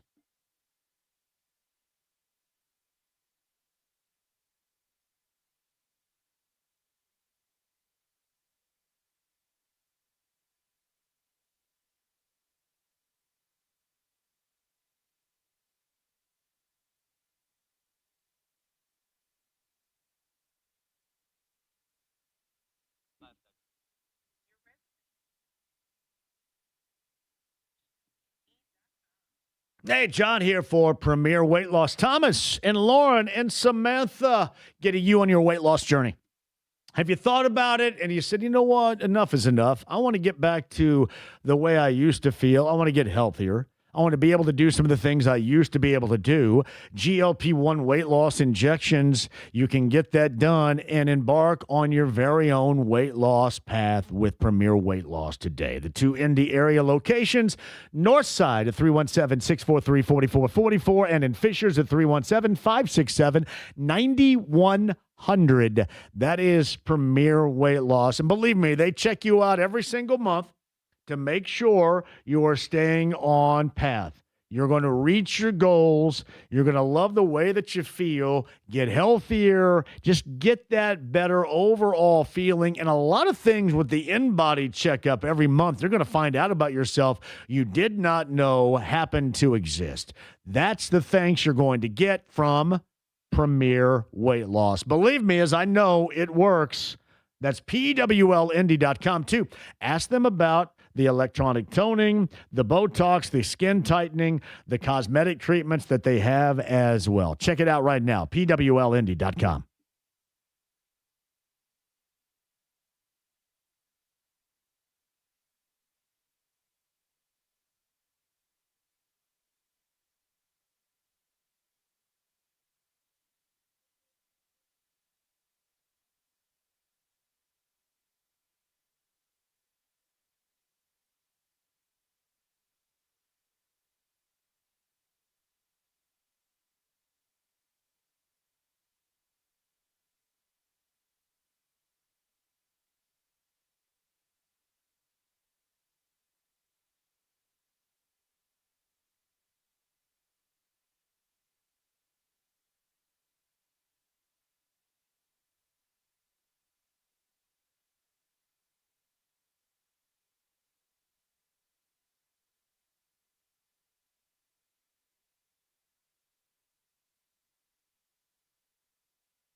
The Ride with JMV. Hans, Bobby, I'm your white knight. 93.5 and 107.5. The Fan.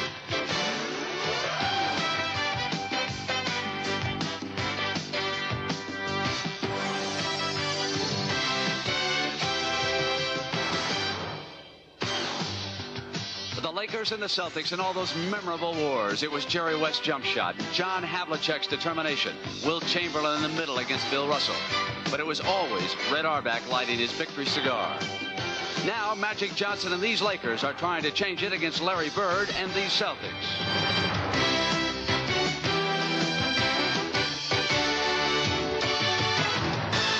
The Lakers arrived here late from Phoenix, used this hotel ballroom to install their game plan.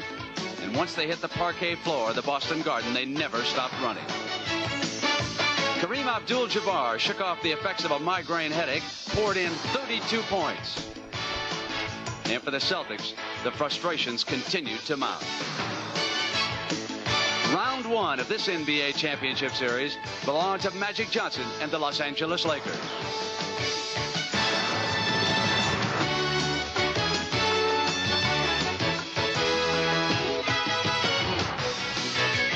Continues to pound the Boston area, but it's dry inside. So welcome to the Boston Garden. It's the Celtics and the Lakers, game 2 of the championship series. Oh, James, that is so awesome. 42 years ago today, that is Brent Musburger, and that was the CBS Sports Open for the NBA Finals, game 2, with the Lakers and the Celtics. Boston went on to win 124-121 in overtime. Larry Bird, 27 points, 13 rebounds, and a couple of blocks. I know that we all love the NBA on NBC from the 90s. I do too. I'm right there with you. But that's hard to beat. That intro is hard to beat because of the way that they layer it up and the whole dialogue of the intro. God, I love that. Something about the narration he does over it just makes it seems a bit more. There's more pop and circumstance. That is so good, and it's nothing against because Mike Tirico does a great job, and he did before.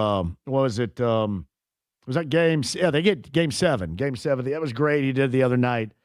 And the NBA on NBC is something we all love because that was the evolution of the Pacers being good. But there's something to be said about that. 42 years ago tonight in the 1980s, that especially for us in Generation X, will always hold in the highest of regards. Whether we're talking about Brent Musburger doing it or Pat O'Brien doing it, you cannot sit there and tell me that was not glorious. Beautiful. JMV, thanks for playing the best basketball intro of all time. Yes, better than NBC. God, I love that. There's just some things that you hear that immediately catch you and take you back. No matter where your favorite team won or you lost, and really, the Pacers weren't involved in any of it because they were flat bad. Glorious. Corbin writes this, JMV, can you extend a traffic PSA? I can sure as hell try. The bridge on 16th Street over the White River is closed and will be, I think, for 2 years as they rebuild it. I work right there, and a lot of cars are having to turn around as they get closer to the river. So is that over there by the it's over there by Long's Bakery and the strip club, I believe, right? Is that strip club still there? Is it Sunset Strip? Is that still open, James? Do you go there often? I have not frequented them, no. How many of you ever came out of Sunset Strip and then went straight to Long's? A lot of you did. I know you did. Don't try to tell me otherwise. They are still around, though. Oh, are they really? According to Google. Yeah. Sunset Strip. Shout out to Sunset Strip right there. You just walk right out when they close, and hey, Long's is in there making donuts. Donut greatness. JMV, dude, talk about bitching and moaning. Every time you open your mouth, words came out of Linda's. And, that's what made it glorious. Loved it. JMV, Stephanie White got the fever to an overtime game to get to the finals without Caitlin Clark and a bunch of players off the street. She's a hell of a coach. Now, Linda was defending Stephanie White, and so have I. But she was heavily defending Caitlin Clark in what people, or what she believes, people are too, like me in general, I guess, too critical. Good stuff. All right, quick break. We'll come back. We've got Stephen Holder, OTAs, Colts conversation on the other side. Myles Garrett from the Browns to the Rams for Jared Verse. And the Browns, I believe, also getting a number of draft selections. A.J. Brown from the Eagles to the Patriots for a first-rounder. I think a third-rounder as well. So a couple of major NFL moves today. We'll get Stephen Holder on a lot of things, including we saw what happened in Illinois. I don't know too much about legislation or taxpayer, but it does look like that the Bears could end up with a stadium in Hammond, Indiana. Hey, I just got a shout from my man Robbie from Long's Bakery. Are you ready, James? Shout out. I love Robbie, by the way, too. Yes, Sunset is still there. Thanks for the long shout out. And yes, the 16th Street Bridge is closed and it's rough. Everyone now is on 10th. That is Robbie. Hey, shout out to Robbie of Long's Bakery right there. Well done. Right out of the Sunset. Did some donuts. Stephen Holder on the other side. Also, Post Malone tickets. And speaking of donuts, Jelly Roll is with Post Malone. That and more coming up after 5. 93.5, 107.5 The Fan.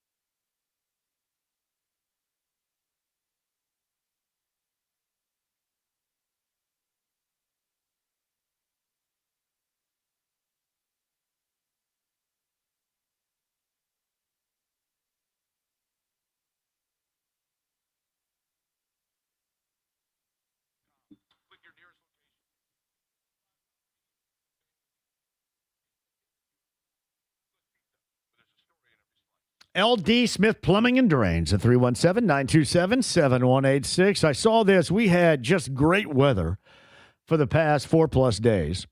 And then coming up, latter portions of the week and into the weekend, it's supposed to rain and a lot of wetness. Got to make sure that your sump pump and the battery backup is working efficiently in your place. And you're going to find great deals on both right now with LD Smith Plumbing and Drains. And by the way, too, make sure that all the drains in and around your home and its foundation are clog-free. 317-927-7186. Seriously, the absolute best in plumbing. That's Lance and his local team.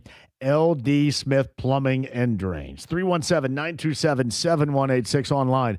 LDSmithPlumbing.com.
The Ride with JMV. It's 106 miles to Chicago. We got a full tank of gas, half a pack of cigarettes. It's dark, and we're wearing sunglasses. Hit it. 93.5 and 107.5. The Fan. James in there. I'm John. You guys love the Linda call a little bit. 6.5 minutes of Monday radio gold for everybody. Glad you enjoyed it. Thank you, Linda. Shout out to you. The ire was in the direction of your good friend and host right here. And that's okay. Gutshot Greg says this, James. Damn it, you average about 10 minutes of good radio a week, and I missed it. Hashtag Linda. A couple of quick things. Post Malone Jelly Roll tickets later on this hour, so be ready to win those. We'll give those away all week. I saw where John Mellencamp is starting, and I always make light of this, rehearsing, and he's going back to the basics. He's going to play the hits of his catalog. I believe in July he's at Ruoff. Mellencamp rehearsing the Mellencamp classics. Now, should he go, since he's playing the catalog of the hits, the ones that happened when he was under John Cougar, should he change it to John Cougar? I wish this. If I were Mellencamp, I would, in selling my apparel, especially here, I would buy a John Cougar t-shirt. And I know he hates it, and I know he's crusty, and I would buy a John Cougar. Anybody else? Or how about John Cougar Mellencamp? If you're going to play the hits, maybe offer that up in terms of the sales of your apparel. Just wondering. And by the way, too, Devo tomorrow night of Whip It fame, one of the true original new wave bands. I believe are they from Akron, Ohio, Youngstown, Ohio? Devo.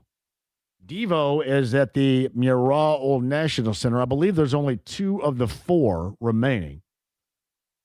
But Devo in their catalog of new wave classics, one of the front runners with that genre in mind, tomorrow night at the Murat Old National Center. Before I get to Stephen Holder, too, I should add this. Indiana Comic Con this weekend, I believe, James, this weekend. So we're trying to get Anthony Michael Hall because I'd love that. But I just saw where Nicolas Cage is going to show up at this weekend. Yes, it is June 5th through the 7th. Nicolas Cage, huh? That's this weekend. Indiana Comic Con. Meantime, on the Andy Moore Automotive Group hotline, he's a friend of the show from ESPN and ESPN.com. OTAs for the Colts, and he got a look-see at it a little bit earlier today. Stephen Holder is with us. Hello, Stephen. How are you? Doing great. You hear me okay? I got you okay. Before we get into what you witnessed earlier today and some thoughts on the OTAs, isn't it funny, or as Alanis Morissette once famously said, isn't it ironic that the 3 main players that were dealt today are all 3 players that Colts fans absolutely talk about the most in terms of, I wish the Colts had that player. Very ironic. Yeah, they wish they had the player, but they didn't have the collateral to get it done. So they got the player, they got their big time player last year, and now he's got to play big time this year in Sauce Gardner. But you're not wrong. You certainly are not wrong. I think 31 other teams fans were probably very interested in seeing if their team would go after Myles Garrett as well. But yeah, that was a big one there, and there's been a couple big ones, as you said. Did you do any eyeball comparison between the compensation that was given up for like Garrett and Verse compared to what the Colts gave up for Gardner? Good question. I think so. All right, let's see. I think Myles Garrett is a more impactful player than Sauce Gardner, and that's no shade to Sauce, right? I think Sauce is a great player. but we're talking about a defensive player of the year, the best defensive player in the league the last couple of years, no question about that. So different level of player. Now, there's only the one first round pick, so at first glance you figure like, okay, that's fine.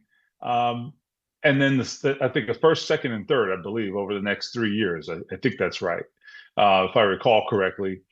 But you're giving up Jared Verse, a pass rusher, a young pass rusher in his prime. He has a lot of good years ahead of him, probably a lot more good years than Myles Garrett has ahead of him. So I guess I'd say it was kind of a win-win for both teams in this regard. But as it relates to the Colts and the Sauce Gardner deal, I guess I'd say I think the Rams did fine. I don't know if I guess I'd say they did better than the Colts because they got what they wanted and they are truly in position to make a run. At the same time, we thought the Colts were when they did their deal, right? So I don't know. It's tough to say, but these deals are expensive, I think is the bottom line here. And you got to pay to play, and you pay big on these. A.J. Brown adds what to the Patriots? I guess they'll look his direction, his general vicinity. And, the Patriots have had enough with their head coach off the field drama where you hope there's no on the field drama coming up. But what does that add to the Patriots given their impact a year ago as a Super Bowl team? Well, I think the answer to your question lies in watch the Super Bowl, right? You watch that game, and the one thing the Patriots could not do was get anything down the field. They just didn't have any explosiveness. They couldn't connect with anything down the field. And I think they're hoping for some big plays with this new acquisition. Does it get them there? I don't know. We'll see. I think you're getting him probably on the back end of his prime. And so I don't know if that's ideal, but they definitely needed this. There's no question they needed something. And maybe there were other ways to address that position. I don't know, but I understand the move. It makes too much sense. And the question now that remains is this the right guy to get it done, and can he accomplish the goals? But they needed some pizzazz, I think, in that receiving course, particularly if they're moving on. It would appear from Stephon Diggs, so who did not have a great day in the Super Bowl, by the way. It's Stephen Holder of ESPN on ESPN.com. He's on the Andy Moore Automotive Group hotline. I had you citing today's OTA practice that you saw is Daniel Jones taking his first 7-on-7 reps and a week shy of being 6 months out from his Achilles tear. So I'm just curious, in terms of your expectation, what you witnessed today and the whole timetable of this particular injury, what's your thoughts on the amount of work that he got in today? So I thought it was a big, symbolic step. Okay. That's the thing. I mean, did a lot change physically from last week to this week? No. For Daniel Jones, no. Right. These things are incremental, these rehabs. So nothing really changed, but I think symbolically, mentally, and for the team to see him out there, I think it's a little bit of a boost for everybody, and it means something that way. What I'd say is, in terms of what I saw from him, I think the interesting thing I saw was even before they got to the actual 7-on-7, when they were doing sort of the individual unit drills, throwing to the receivers on air, Daniel Jones, he did some rollouts that I hadn't seen him do last week. He was rolling out and throwing on the run. Now, he was doing it a little bit gingerly. I'm not saying he did it with the same aggressiveness as, say, Anthony Richardson, who doesn't have a lower body injury, right? But I think him attempting it tells you that he's really now progressed to that lateral movement and aggressive movements, because those are the things you got to do to play this game, man. You got to be good at quarterback. You got to be able to step away and make the kinds of steps, frankly, that he made when he tore that thing, right? You got to be able to make those contort, I should say, in those uncomfortable positions. So that was, I think, another big step that I saw today. So all of that's good. He is right on track. He won't do any full team stuff here in the next week plus that they have remaining, he'll stay in the 7-on-7. But he is right on track, and I think you can expect that he will be in uniform, full go at the start of training camp. Even if his snaps are limited, I think he'll be out there and he'll be doing it all. So Stephen Holder, who joins us. What about Anthony Richardson Sr. today? I thought another solid day. Maybe a couple of miscues. There was a miscommunication, and that resulted in an interception down in the red zone. And he did mishandle a snap, although I would say they were having snap issues today. And I don't think it was the quarterbacks. It was the backup centers. Awful. I don't know what was going on there. They had at least 2 snaps that were going over the quarterback's heads, and shotgun snaps. And I was like, boy, this is – I know it's the offseason, but guys, clean it up. Anyhow, I thought Anthony – he looks solid, man. He makes – he always does this, but I think you're seeing it a little more now. Those routine plays. A lot of times with him, he's missed a lot of those in the past, but I think he's been more consistent with them as he was in training camp last year. And the other thing I think is that just the zip that he has on the ball, his passes just look different than everybody else. And whether he can harness all of that, who the hell knows? We still don't know 3 years in. But he definitely has some spark to him, and there's just something different about the guy. I mean, he's incredibly athletically talented, and whether it all comes together, I don't know, but it's there, man, and it is really something that I think is obvious when you watch him. What would be? This doesn't seem like that there are any good circumstances to see come to fruition what you just described either here. Is that true? Because it just seems like to see it, something bad has to happen, right? So, well, yes, that's true. Yeah, it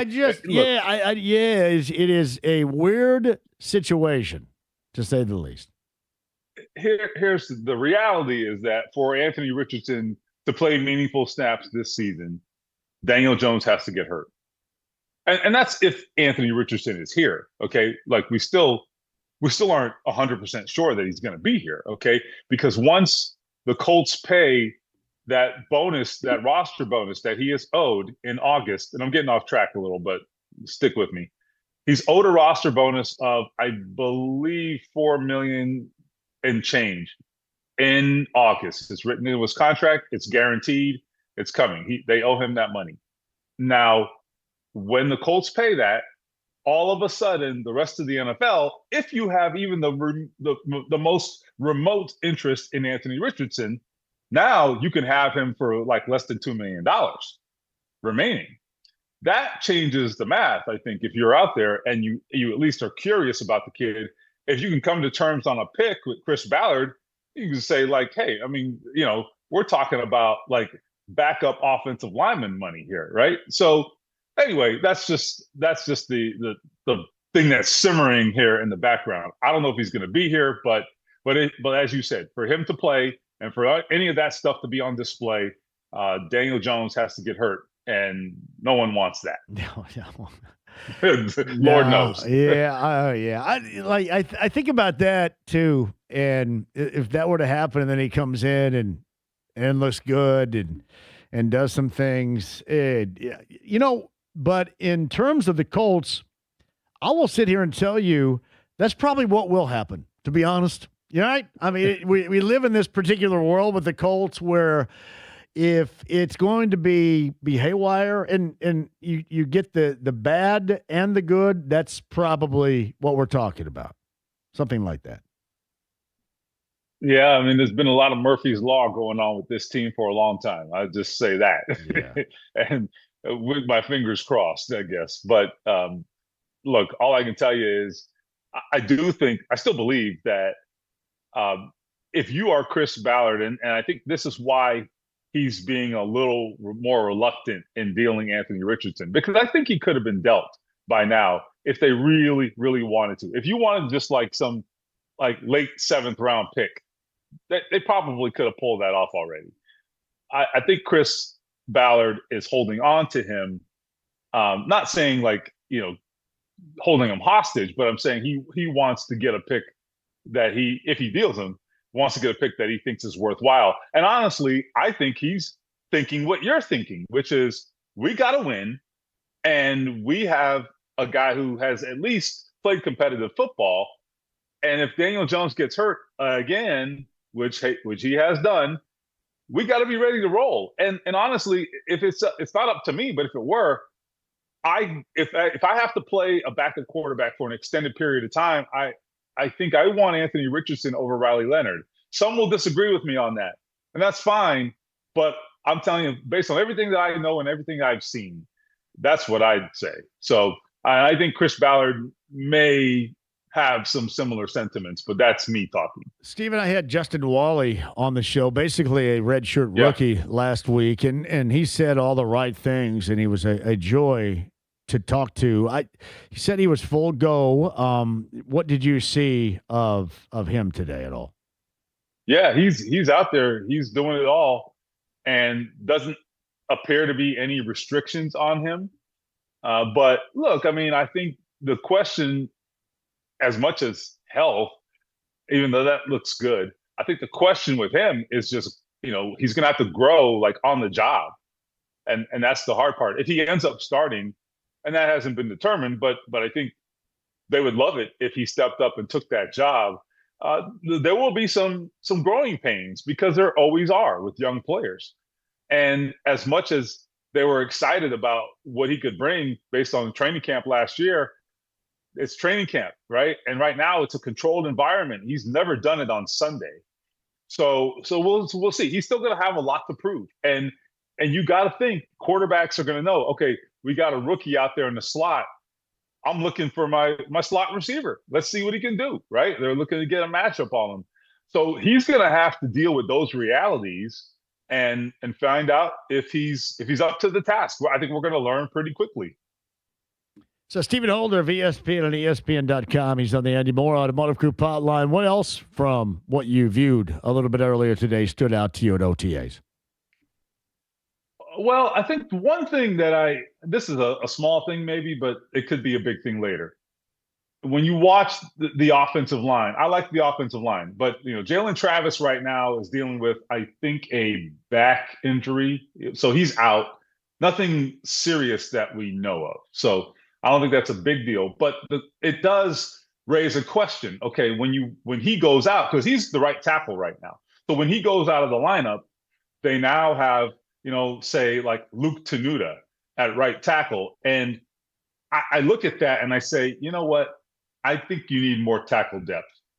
They're good on the interior with, drafting Farmer in the 4th round. I mean, he's in there at, I think, right guard as with the number 2 offense. So they got a good, solid guy in the interior there who can back up. But I think a backup tackle for me is something I'm keeping an eye on. I think that, hard to find, but I would think it's something to explore. The other thing is we heard, I should say, from Tyler Warren today. And I think I like what I heard from him. A lot of maturity and not shying away from the fact that he's got to be better and grow, even with the season that he had last year. And real quickly, the thing that he pointed out when I asked him, what do you got to do better? And he said, I got to be able to explode out of my breaks at a more efficient way.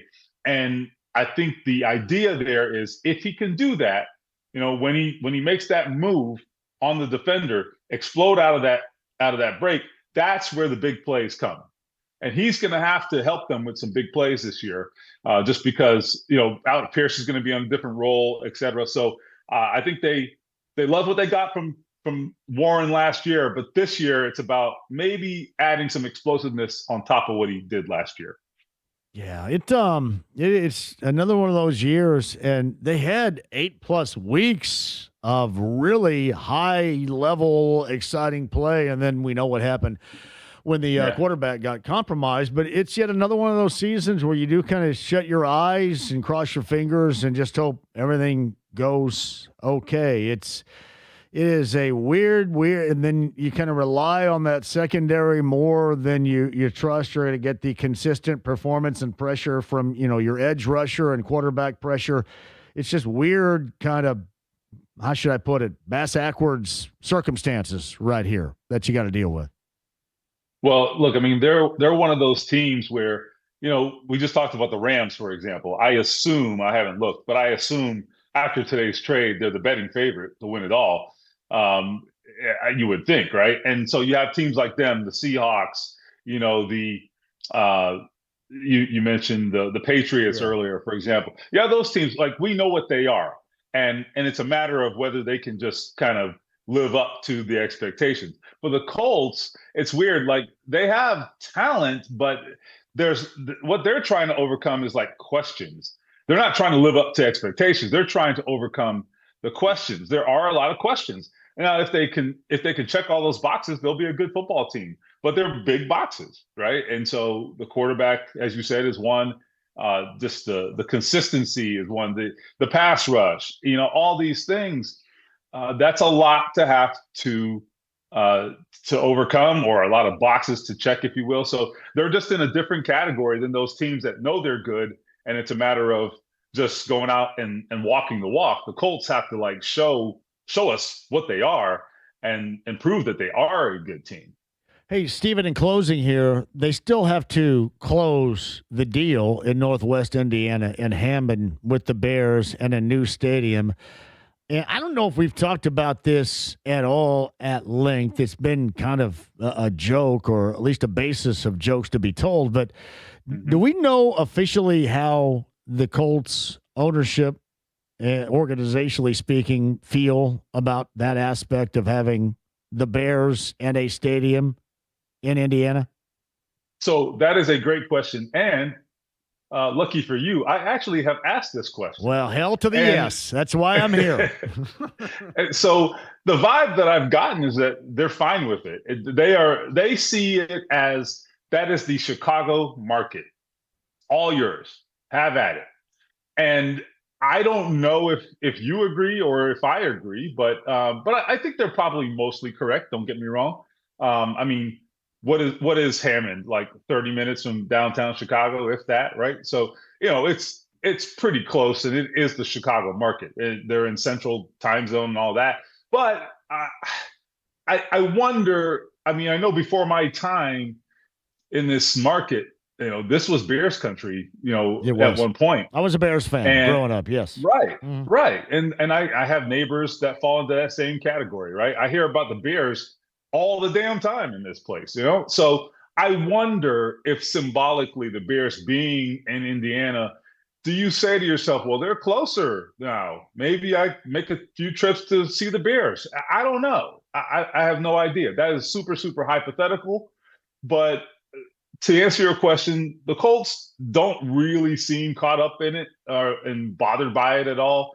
And, they appear to be rooting for the Bears to get it done and move on. So we'll see if they're right about their assessment of it. I was looking at the Colts Radio Network affiliates, and this may have changed, and maybe this is inaccurate, but I think the only one that is anywhere in the general vicinity of the region is one in Michigan City, and that looks to be it. Well, that speaks to kind of what the Colts are saying, right? That we have our market and they have theirs. But I would just say, we're all Indiana residents here, and so we're the taxpayers behind all this. I really feel like this thing is closer than ever, man. Again, like you said, it's not at the finish line, even close to the finish line, right? But I mean, they're kind of nowhere in Illinois right now, and if they had to make a decision right now, you got to think they pick Indiana. So I can't believe we're here. I was the one like you. I was poking fun at this thing. Like, these guys are so stupid. What are they doing? Like, don't we have bigger problems in Indiana? Why are we trying to lure the Bears? But I mean, for better or worse, this thing could happen, man. Yeah, and what it also does, the impact in closing, again, Stephen, that it has is it's going to take events that sometimes, if not normally, would be around here. And because I'm assuming they're going to have a roof because they're going to want to host Final Fours, right? They're going to want a college football national championship game, a Big Ten. There are a lot of things around here that's not already been compromised by Nashville having a stadium like that, but obviously in your own state, that's not going to help the cause around here. I think that's a great point. And, I think back a couple of years ago to Taylor Swift's tour, why did Indianapolis make the cut? Let's be honest, right? I mean, because Lucas Oil is a great venue and it has a roof. I mean, that was in large part why that made the cut. I think she did some outdoor stadiums too. I can't remember. But I mean, that's very attractive, right? So, maybe the next time around, when that stadium's built, maybe that's a different decision. Who knows? Yep. Stephen Holder of ESPN on ESPN.com. He's on the Andy Moore Automotive Group hotline. I appreciate that. We'll keep up that open dialogue here moving throughout the summer and probably start talking about some other things. Maybe next time, a little NBA Finals. I got yelled at by Linda regarding Caitlin Clark today, all that stuff. So, yeah. Hey, sounds like fun. I'm looking forward to the finals, by the way. So we'll talk soon. You got it, pal. Thank you. All right. Stephen Holder of ESPN and ESPN.com on the Andy Moore Automotive Group hotline. Post Malone tickets coming up. Not now. I'll give you the cue to call coming up before the end of the show. Post Malone and Jelly Roll throughout this week. Going to be a great show. I believe we also have, and James, you may want to look this up, we have some sound from Caitlin Clark regarding that video and Stephanie White. We'll do all that and more coming up on the other side of your calls at 317-239-1070. Text line is open as well. AAA Membership Lounge via YouTube Live. Do not go anywhere. It's 93.5 107.5 The Fan.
The Ride with JMV. And the beat goes on, yeah.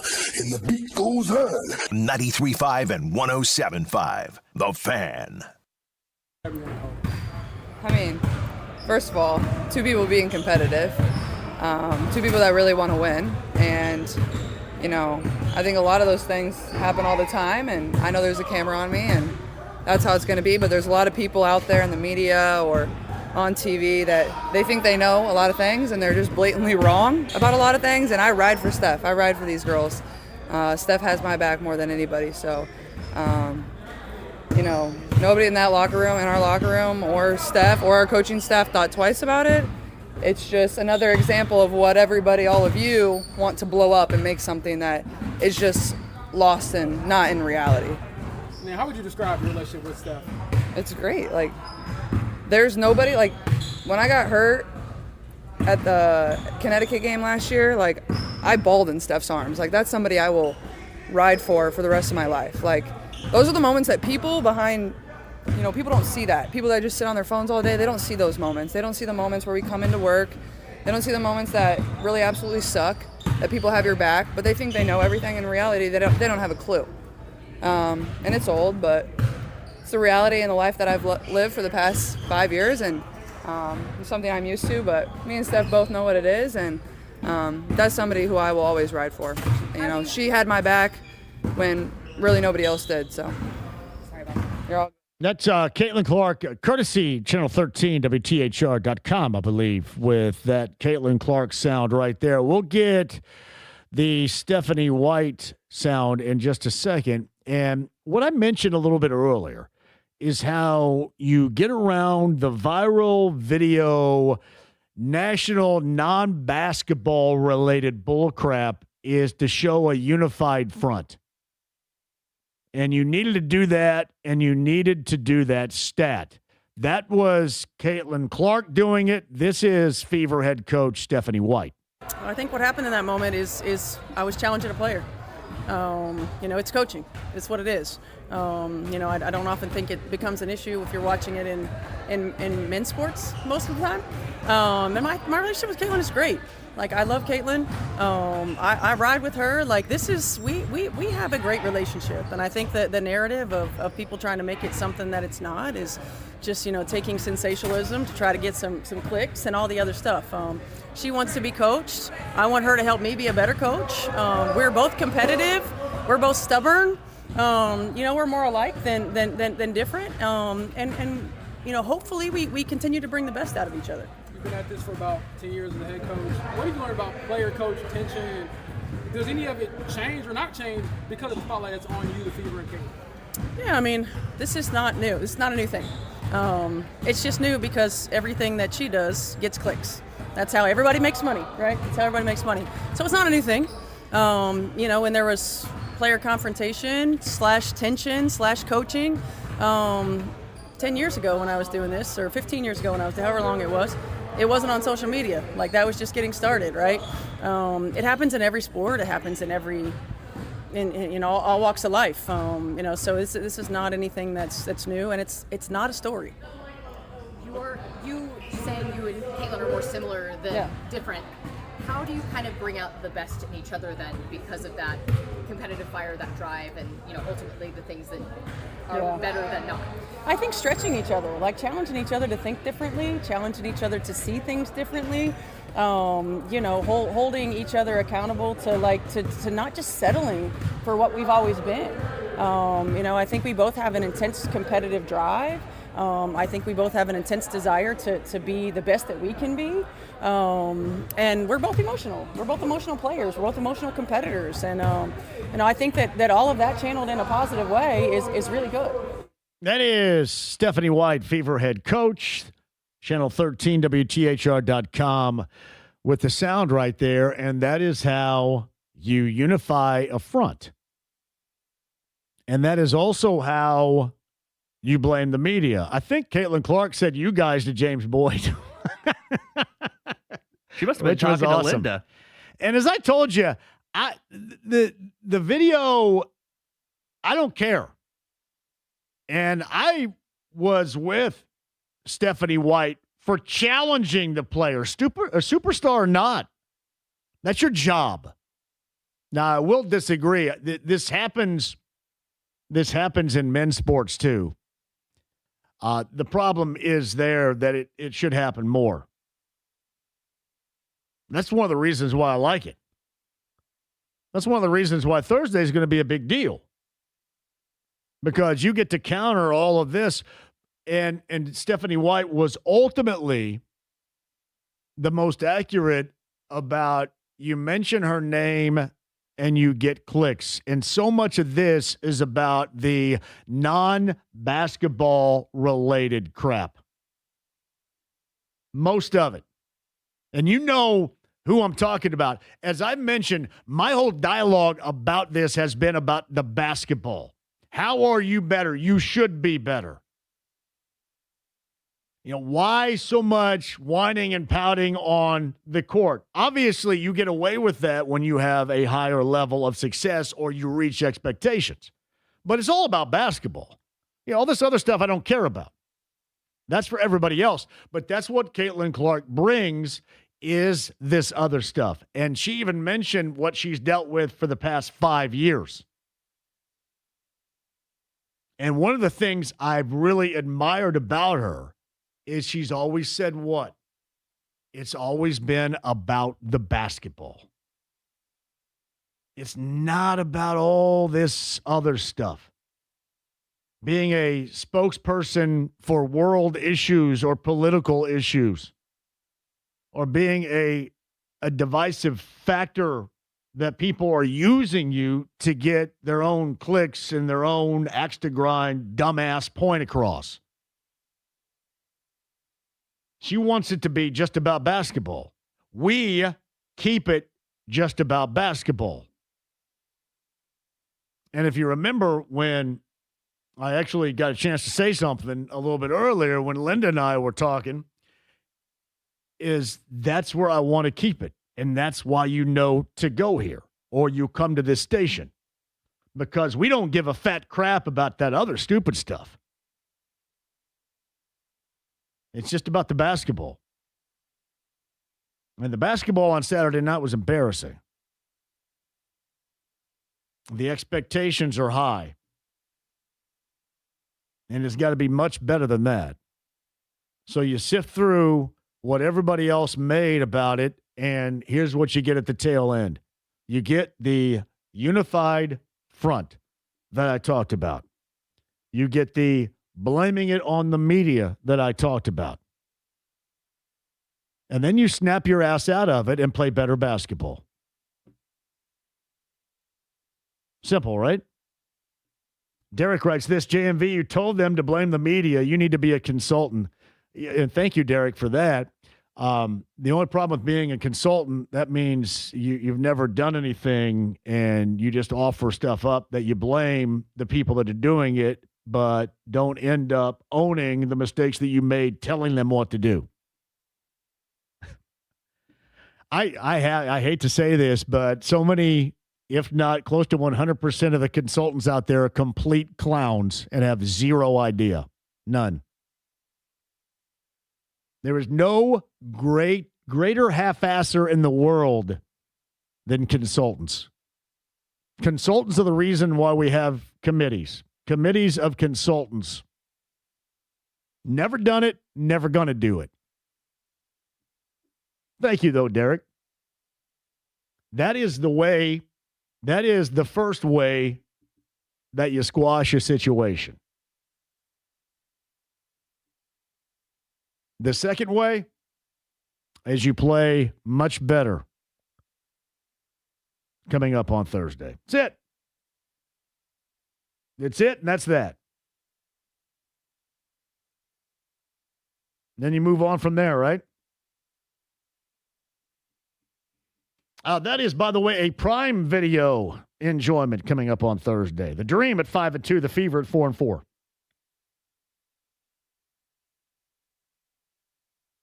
But that's where it is all going to start. Playing off of that. That was orchestrated as well as you could.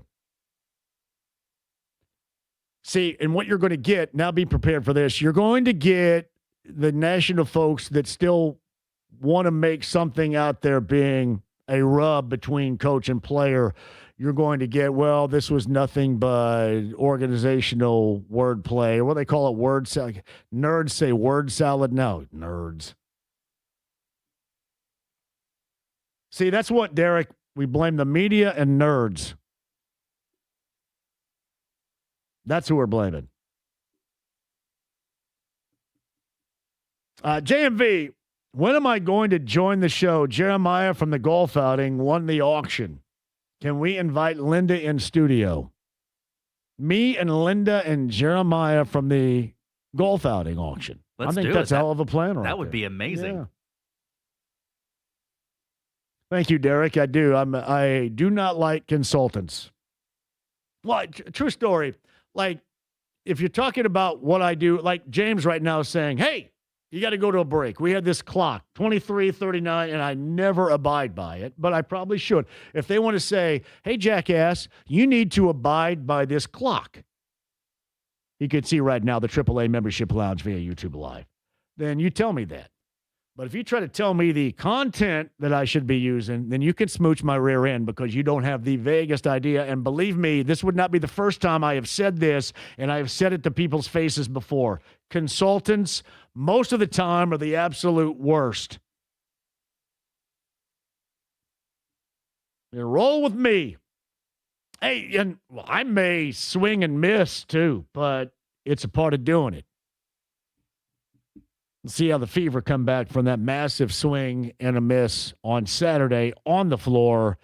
This was a much better effort off it, with both in mind a little bit earlier today. And a shout out to WTHR.com for that video. Didn't she reference James as you guys being the divisive people, the media? She did, like yes, you guys. you're correct. That's beautiful. I'm going to start calling James Boyd you guys and pick up games. Hey, throw it over here to you guys. I will say this. 1 of 7 on Saturday. Caitlin Clark was as broke in that game. It was almost trying to watch James Boyd finish on a left-handed layup. That wasn't great. I expect better from both their next time's out. All right. Post Malone, Jelly Roll, before we get to the top of the hour. Peter Dinwiddie, the man with 2 brains. He is going to grace us with his presence coming up tomorrow, and I'm excited. Shout out to Cathedral. I love Pete Dinwiddie. He's going to join us. He's in the Hawks organization. I think he's the vice president of the Smarts Real Good. The vice president of the Smarts Real Good for the Atlanta Hawks, Pete Dinwiddie, used to be a part of the Pacer organization. Great dude. Joins us tomorrow on the 4 o'clock hour. Stream the app, HD Radio, AAA Membership Lounge via YouTube Live at 93.5 and 107.5 The Fan.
The Ride with JMV. Look up idiot in the dictionary. You know what you'll find?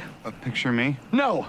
The definition of the word idiot, which you f***ing are. 93.5 and 107.5. The Fan. All right. Post Malone. This is Circles, I believe, right here. Jelly Roll. That's a week from Friday. Lucas Oil Stadium. Number 30 on the text line. You're going to go on us. Number 30 text line. Let's see that thing rocking right here. Let's go with the text line at 317-239-1070. Number 30, Post Malone and Jelly Roll. P. Dinwiddie coming up tomorrow. Hey, again, by the way, too, a week from Friday for that show, right? Lucas Oil Stadium, the 12th. Number 30, you're going. JMV, I know yesterday was a Sunday. What was Paradise Day Watson like? It was glorious. And a shout out to Jake Query, who came back. He went to Windsor, Canada, went to duty free, I think, Windsor, Canada, while calling the IndyCar race into toilet, and brought back Molson Ultra, 70 calorie per bottle. Hello, everybody. And a case of bottles, and it was heavy as hell. Thank you, Jake, for that. Anybody ever had Molson Ultra? So we're going to give that a shot at Paradise Day Watson. Well, thanks to Jake for that. Molson Ultra. And his trip into Windsor, Canada. I've had regular Molson. You can get that in bottle cases around here now. I think at Meijer, in fact. Now, I will ask somebody this. Any beer aficionados? I don't know who actually carries Tecate around here. Is that a Monarch product, Tecate? Does anybody know? Any of my liquor or beer friends know? I am now looking for Tecate Light. I'm looking for low-calorie beers that you rarely see around here. Tecate Light. If you see that, let me know. And a shout out to Gritty. Gritty says that Corona Premier is their low-calorie version, and it is nice. I've had that too before.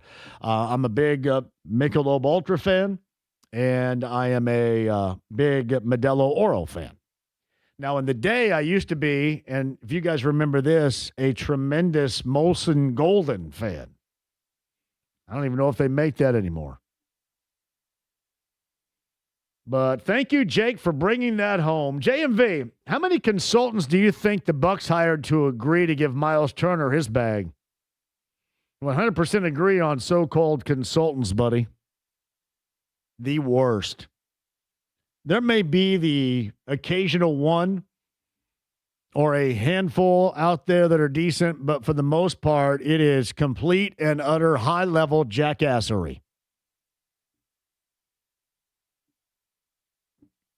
JMV, did you see Russell Wilson is now going to be a CBS analyst for the NFL? I did see that a little bit earlier today. Hey, a couple of deals, by the way. Myles Garrett from Cleveland to the Rams. Jared Verse from the Rams to Cleveland.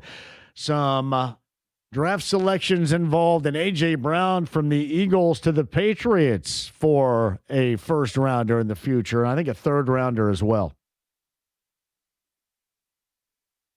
How much time do we have? You got the NBC one ready? You have that? You let me know when you have that ready. I don't know how long it is. I want to make sure because we are going back to 1999. Not the Prince 1999, but the NBA Finals of 1999. It's not glorious or anything, but it is palatable. The Spurs and the Knicks going back to 1999 as heard on NBC.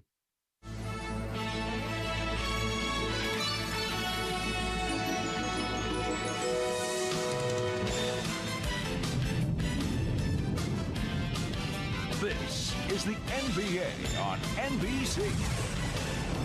The 1999 NBA Finals.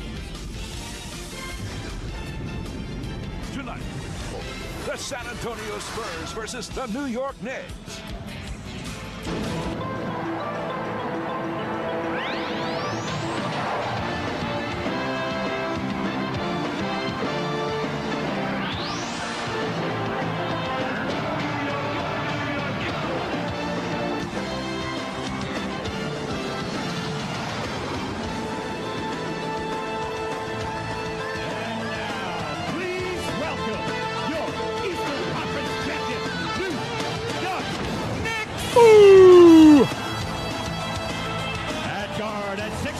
Tennessee, number 20, Alex Houston.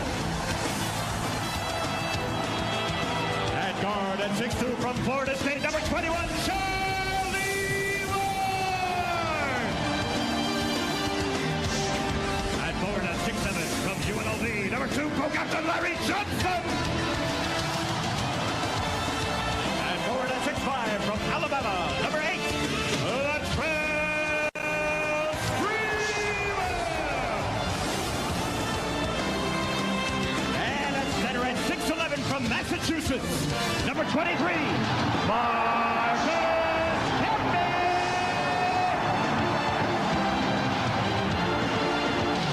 I guess only the Knicks right there in that intro back in 1999 for NBC. They're just doing the Knicks, I guess. Some things never change. Spurs and the Knicks in 99 revisited in now the summer of 2026. I will say I am looking forward to it. And I know that I have made light of, made fun of, and ripped the NBA postseason, especially in the Eastern Conference. I do recognize that the Knicks are playing well. I think it's complete bullcrap because the Pacers, again, they're the missing link to all of this in the Eastern Conference. No wonder it's been so easy because the Pacers were in a gap season. I do like Jalen Brunson, though. I may be the only one around here that would say that. I do like Jalen Brunson. Oh, by the way, to NHL Stanley Cup final, this is really going to suck. Vegas and Carolina. If you guys watch the Canadians act, woo! I know you don't care about it, so I left it until the closing sound was being played to mention that. I believe that is underway officially. The best of 7 coming up tomorrow night on ABC. My thanks to Stephen Holder of ESPN and ESPN.com. James, great job out of you. And Linda, outstanding work a little bit earlier today. People are asking if that's available on the podcast. I'm not sure.